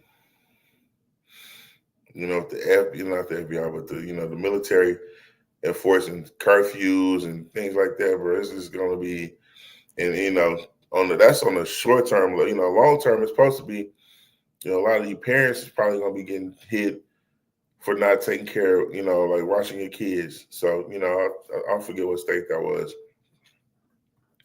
And like if your kid do something and you as a parent, you like finna get away with it the first time. I mean, the kid, but you and your kid about to be sharing the same punishment.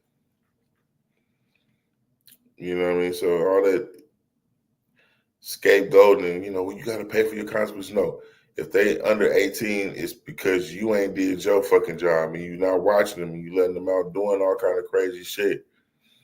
So both of y'all about to be on truancy. Both of y'all about to go to jail. Both of y'all, you know what I mean? So it's going to, some kind of accountability going to be have to be taken for the people parenting of these households to keep these kids out here. You know what I mean? But I understand struggling. I understand it from the kids' perspective. They ain't got nothing. And the parents, they just trying to make ends meet. But everybody like to tighten up. If we don't want this man to have to take over the government or use the government to take over the police areas, because they're going to feel safe. They're going to make themselves feel safe because he can't let all the money leave this country. These billionaire could be a billionaire in any country, any city, or anywhere they want to be. Millionaires too. And they might have to take a hit, but they still going to be rich wherever they go because they already know how to make money. You just got to figure out how to make something without having to tear your surroundings up. And that's just my opinion as far as that to us. But again, I do get it. I understand. You starving, you hungry. They need to do something. Hey, you can't wait for the government to do something about what you need to do for yourself right now. But you can't keep cheating to win. You know what I mean? You got to do the right thing. Just what it is. Now, that's pretty much all I got for Is That Right? The rest of this is going to go pretty quick because I wasn't anticipating being on this long. But I got Celebrity Spotlight. Now, Celebrity Spotlight is brought to you by Kicks, the luxury shoe brand, brought to you by yours truly. I'll leave a link for that in the description. let's get to some of these headlines now. The first one I'm gonna start with, because this is the funniest to me, was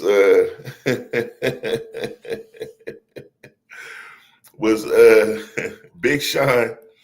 Now, Big Sean, it looked like he got some fake abs, and I haven't found one. I've seen it on Instagram, and I'm gonna see if I can find it on YouTube right quick. But I thought that was funny to do roasting him.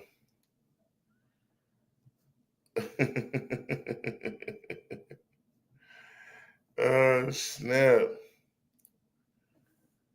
He said, bro, he didn't really, he didn't get the whole thing. He just got a half a pack. He just got some of the work done. You know what I mean? Like, you gonna get it done, get it all the way done. Don't get the lunch lady, the lunch man arms with the abs. Get the abs and the shoulders.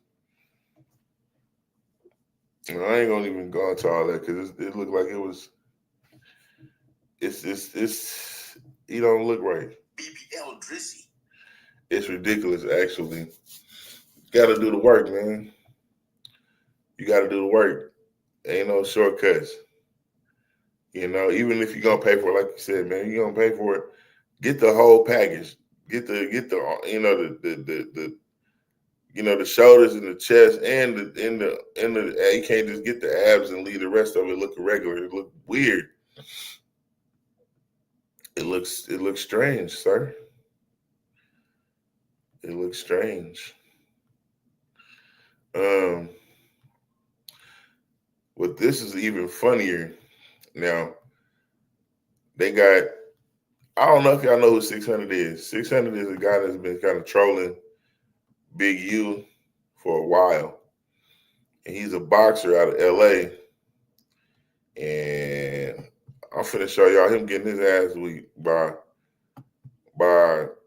it looked like a individual that really ain't supposed to be handling like that. Hold on.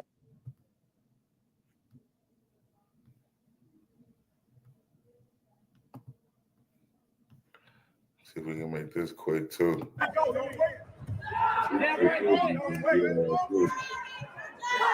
Oh, he went down. He didn't even hit him.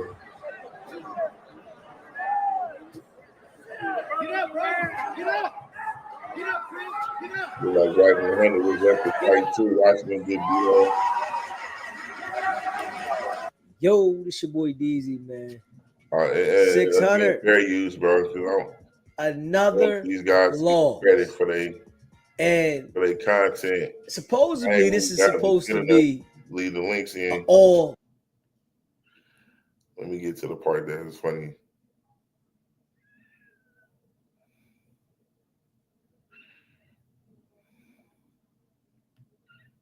Get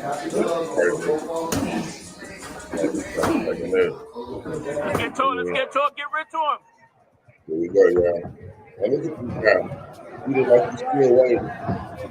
Well, we talented more than these guys in boxing. He ain't doing much. And they both soft on the middle, but he was big and stuff. Yeah, I ain't got no way to talk. I'm just saying this over here right do it didn't even budge though. He ain't got no power behind his punches look like. There you go. There you go. Get out, that's right. No, get on top of it. He tired. Get on top like of that. it. He was smoking cigars and shit, rapping.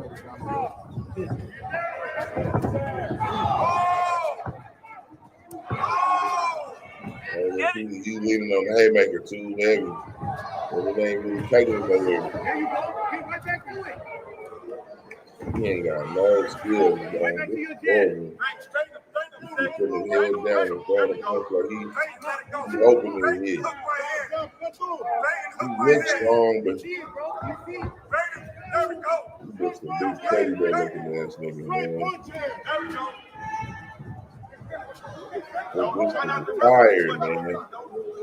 He's leaning all on that nigga like, man, get your big ass off me, man. Watch this. He's gonna just take a knee because he's tired.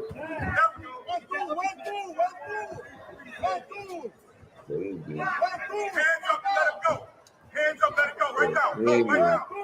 Like the white dude ain't even really doing no punishment. He just keep grabbing him. He want to go sit down so bad. Look at him. He ain't even kidding, bro. Get your big ass up. Are you serious?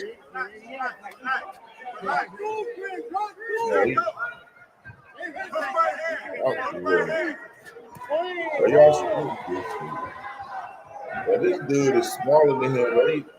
You're not supposed to be. Your arms longer than his. Why you look like you trying to dance with this dude, man?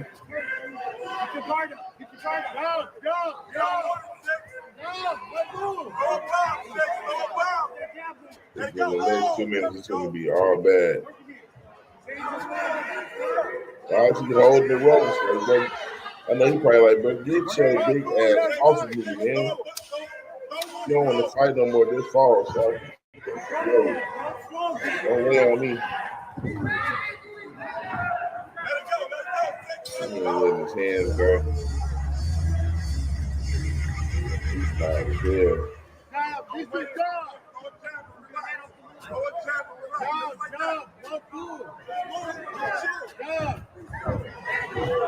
Oh, you keep trying to grab. There you go. Hey,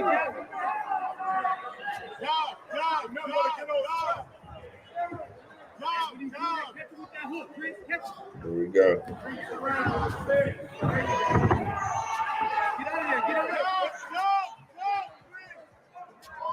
Look, card. He ain't even hit him, bro. He just look at him running around the ring like he did something. He's irritating me, bro. This I think this is like he's supposed to be making a banking fight. Like if we don't win this fight, this over with him. We gotta stop boxing. We need to though.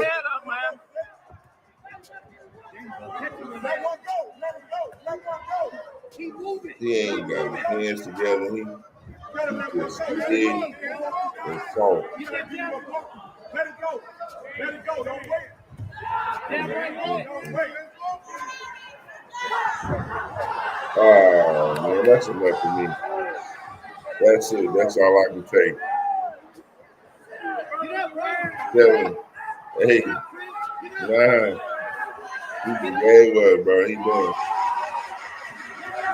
He stood up right after he got the 2 of the dude right there. He probably went, yeah. Oh, bro, stay winning.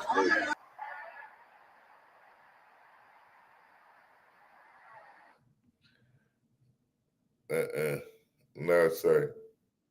No, sir. Say it ain't so, man. You making all the big niggas look bad, bro. This is why niggas probably be walking up to big niggas thinking they can take them because of shit like that. It's irritating, man. You ain't supposed to be getting your hat handed to you like that, bro. You making all black people look bad. Like, if they, bro.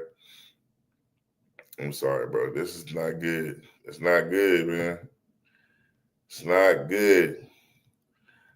I'm gonna talk about this in a little bit, and then I'm gonna get to the Dr. Umar shit because this nigga is man. Look, now Cameron and I don't know this nigga Omar Gooden, which is Cuba Gooden Jr.'s brother, and been into it with each other, and I ain't even know they was having no kind of beef, bro. It's ridiculous. Now this nigga then did 3 diss songs about Cameron because Cameron called a nigga Omar Gooden Jr. by accident. I looked up this shit has been going on for months. But Cameron, look at the nigga.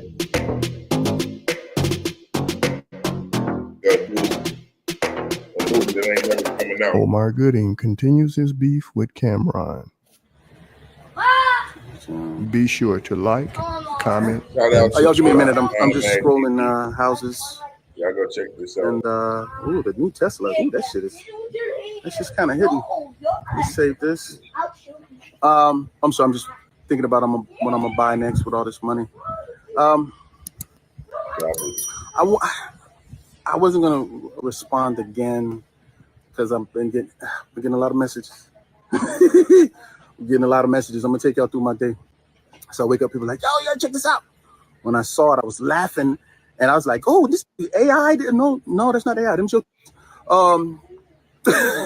your that's your stomach. That's your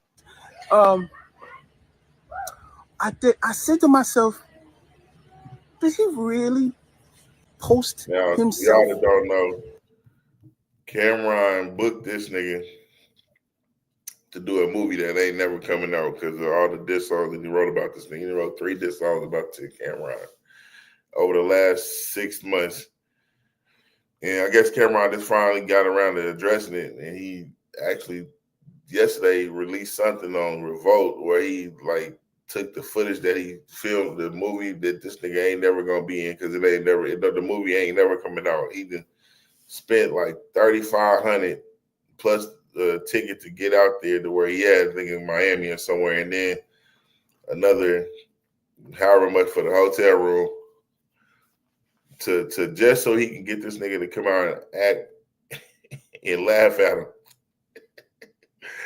Because he ain't getting booked, he ain't making no money, and I guess this is what Cameron is doing now. Is like he's gonna book his ops to give him something to do. He didn't put up a website or an email that he can book him. Omar, that is, to come act, because he was like, man, he acted hella good in the movie that ain't never coming out. Y'all need to. It's ridiculous, but that happened, and the last thing I got is this individual here is Dr. Umar. Now, Dr. Umar.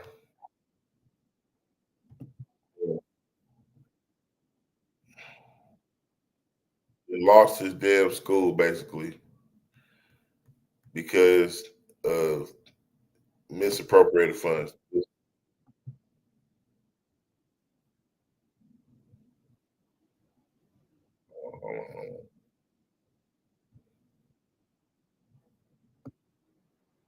Hold on.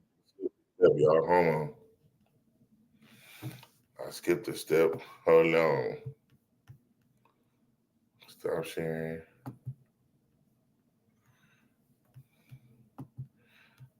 You have to forgive me because I'm got a little head. I thought I could do something, and I skipped a step. So let's do this. All right, here we go. You know, is auctioned because of unpaid debts. So I don't understand what he's talking about. Like, it's you got to pay your debts. If you don't pay your debts, the city takes over the property, right? On August the 5th, the city of Wilmington, Delaware, took out a lien to auction off the campus we bought, by the way, the campus we've been working on Shout for out 6.5 years. I was not notified of this. We were not notified of this. This past weekend, without an email, this past weekend, without a letter in the mail, this past weekend, without a phone call, the city of Wilmington put a notice on the door handle of both of our schools. So the city did take the time to post a notice on the building. It's a legal document. It's taped to the door. And your defense is, or you're complaining that they didn't call you? I mean, I don't understand. I don't understand. That's how it's supposed to work. I mean, I ain't got time to be going. I'm not gonna listen to this whole thing. This nigga is so annoying to me because he just keeps making excuses on why he losing. And somebody made a point earlier that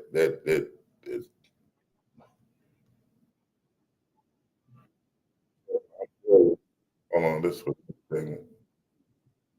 Now, he should have been Bruh said he could have been made a school out of this. He didn't have to make a promise that he was going to do this big grandiose thing. He could have did a school in a room on YouTube and had 1 million views right now. He's 1 million students right now. But he said he's gonna do a school he wasn't taking help for the school. He wasn't let nobody come paint. He wasn't let nobody do no sheetrock. I mean, the building raised hundreds of thousands of dollars worth of money, I guess. Never came to fruition. 10 years, 15 years almost. he still ain't did shit, bro. Don't let this be you. Don't let that be you, bro. These kids was kids when he started trying to do the school. They damn near grown and got their own kids now. He still ain't did shit. Is this you? Is this your king? Is this your hero? Don't do that shit, bro. He damn near should have got Weirdo of the Week for this shit. But, you know, since he a fake celebrity, he in celebrity spotlight, bro. That's all I got. I'm sad. It's sad because he's, you know, what the fuck? Next thing I got in Worldview. Worldview is brought to you in part by Acquisition, the fragrance that's we're gonna call it a unisex fragrance, but it's released by me also. It should be coming soon. I'm gonna share my screen, let these people tell you about Abraham in the United States of Africa and what they're trying to do to get us to have like dual citizenship and things like that. Or like, you know. Something bold, something big, something historic. We are creating a new union. Not the same African Union we know today. No, that one has failed us in many ways. It has become too weak, too silent, and too slow. What we need now is courage. What we need is strength. What we need is action. So I present to you the Afro Union, the real United States of Africa. Let the world hear it. Let history write it. Let our children one day say, that was the day Africa became one family again. One passport, United States of Africa. From today, we begin building a single African passport. It will be called the Afro passport. At the top, it will say United States of Africa. And below, it will show your country of origin, for example. United States of Africa, Ghana. United States of Africa, Senegal. United States of Africa, Ethiopia. This passport will allow any African to move freely across all 54 countries. No more visa war. That African Union have failed us because the Westerners are using that same union to destroy Africa the more. So this development, United States of Biafra, Ghana, United States of Biafra, Ethiopia, United States of Biafra, Senegal, South Africa, different African countries coming together to make this development come to pass is a big win. It's an interesting development that will benefit Africans the more. You understand? It will weaken the Western powers. Or what do you think? It will weaken the Western power because the politics, the Westerners are playing via that African Union.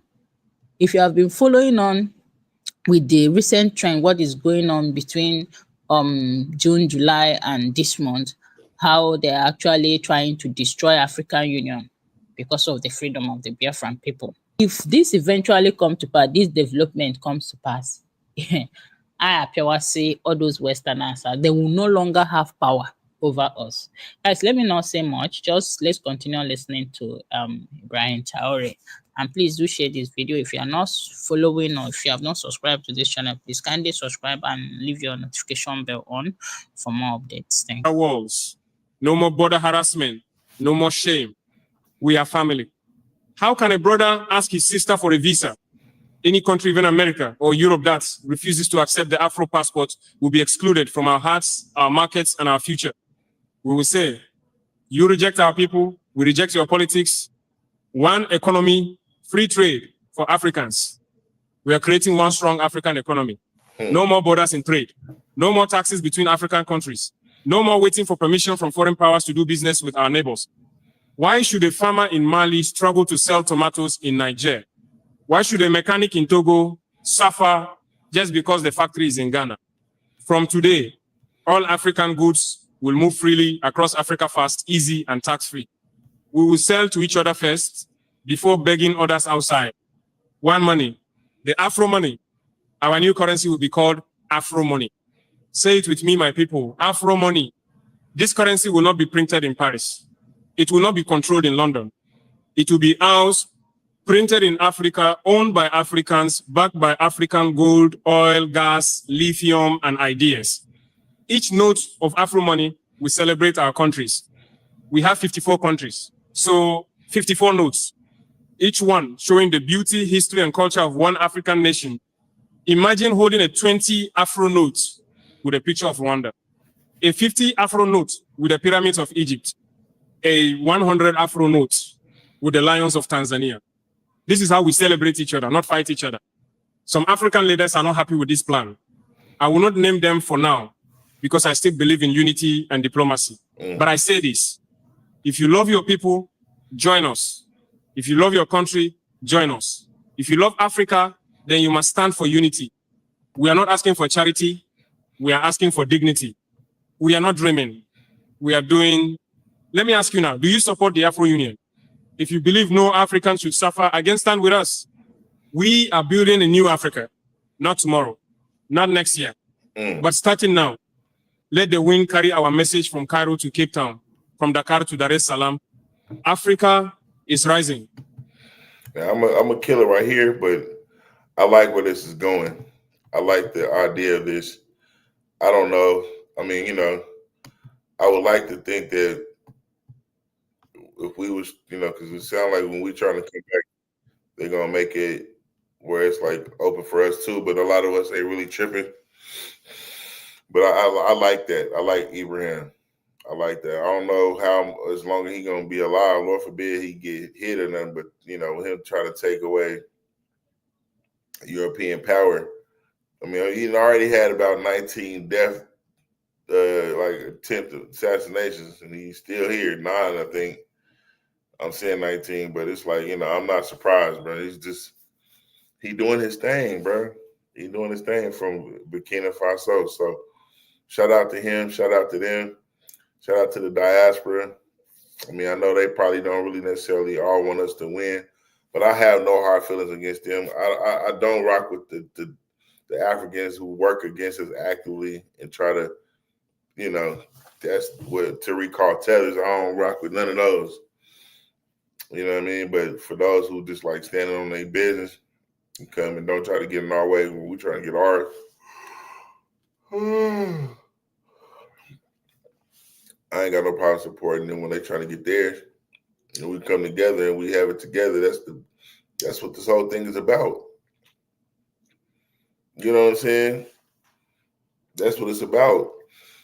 You actively going to get your freedom and your thing popping, and we here getting ours popping, and we come together, and that's bigger than Godzilla and King Kong in the same room. That's what I'm, you know, I like to see that. I got like 2 more segments left, so now we're gonna go into a segment I like to call "Don't Be a Weirdo." And then Don't Be a Weirdo, we got a portion of it called Weirdo of the Week. And today's Weirdo of the Week is a woman who, she definitely deserved this. I promise you she do.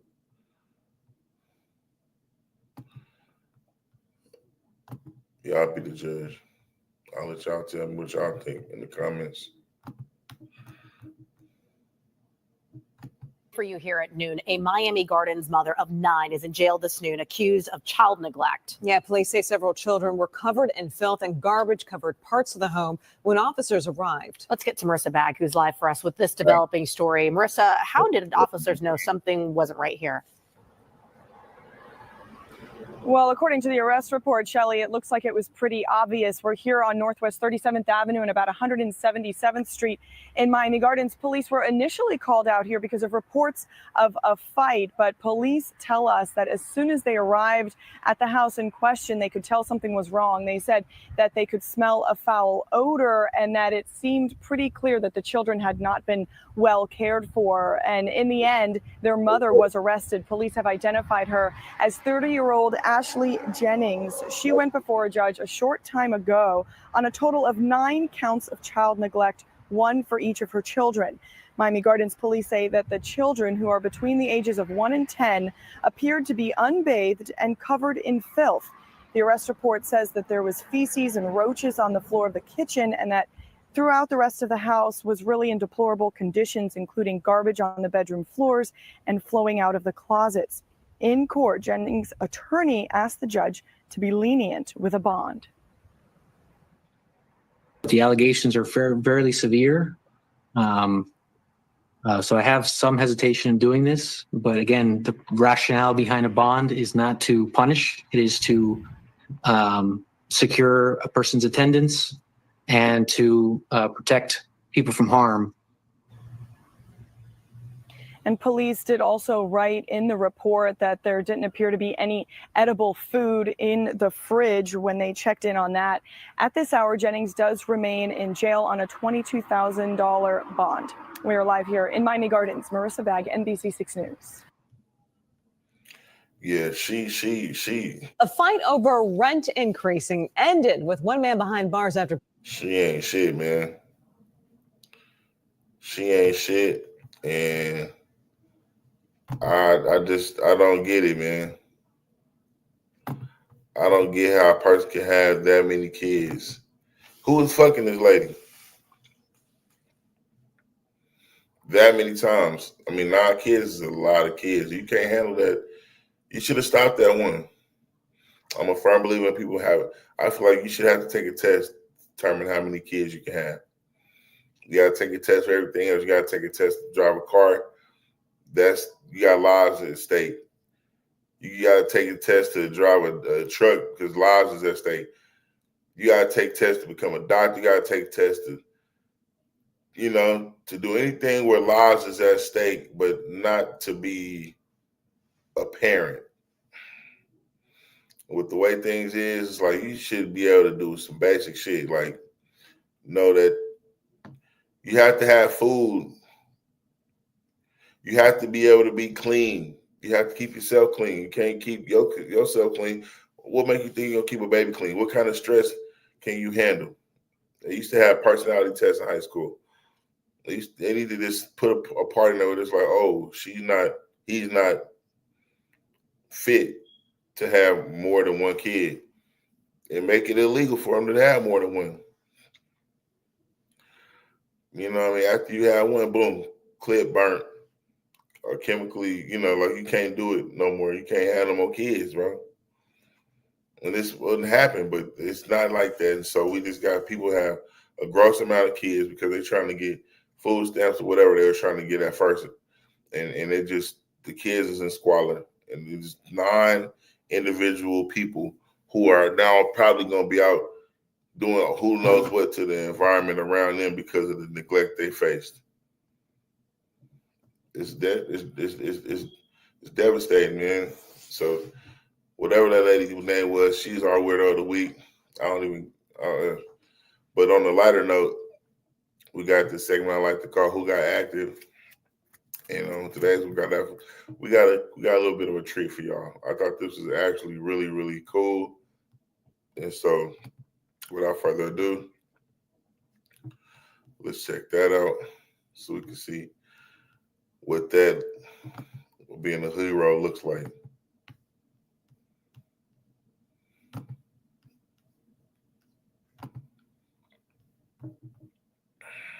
It's a great need for housing for teens in foster care. One local woman saw not just to meet that need, but to exceed it, offering a bit of luxury to girls who've been through quite a lot. Action News reporter Taronda Thomas takes us inside a new facility in Upper Darby Township.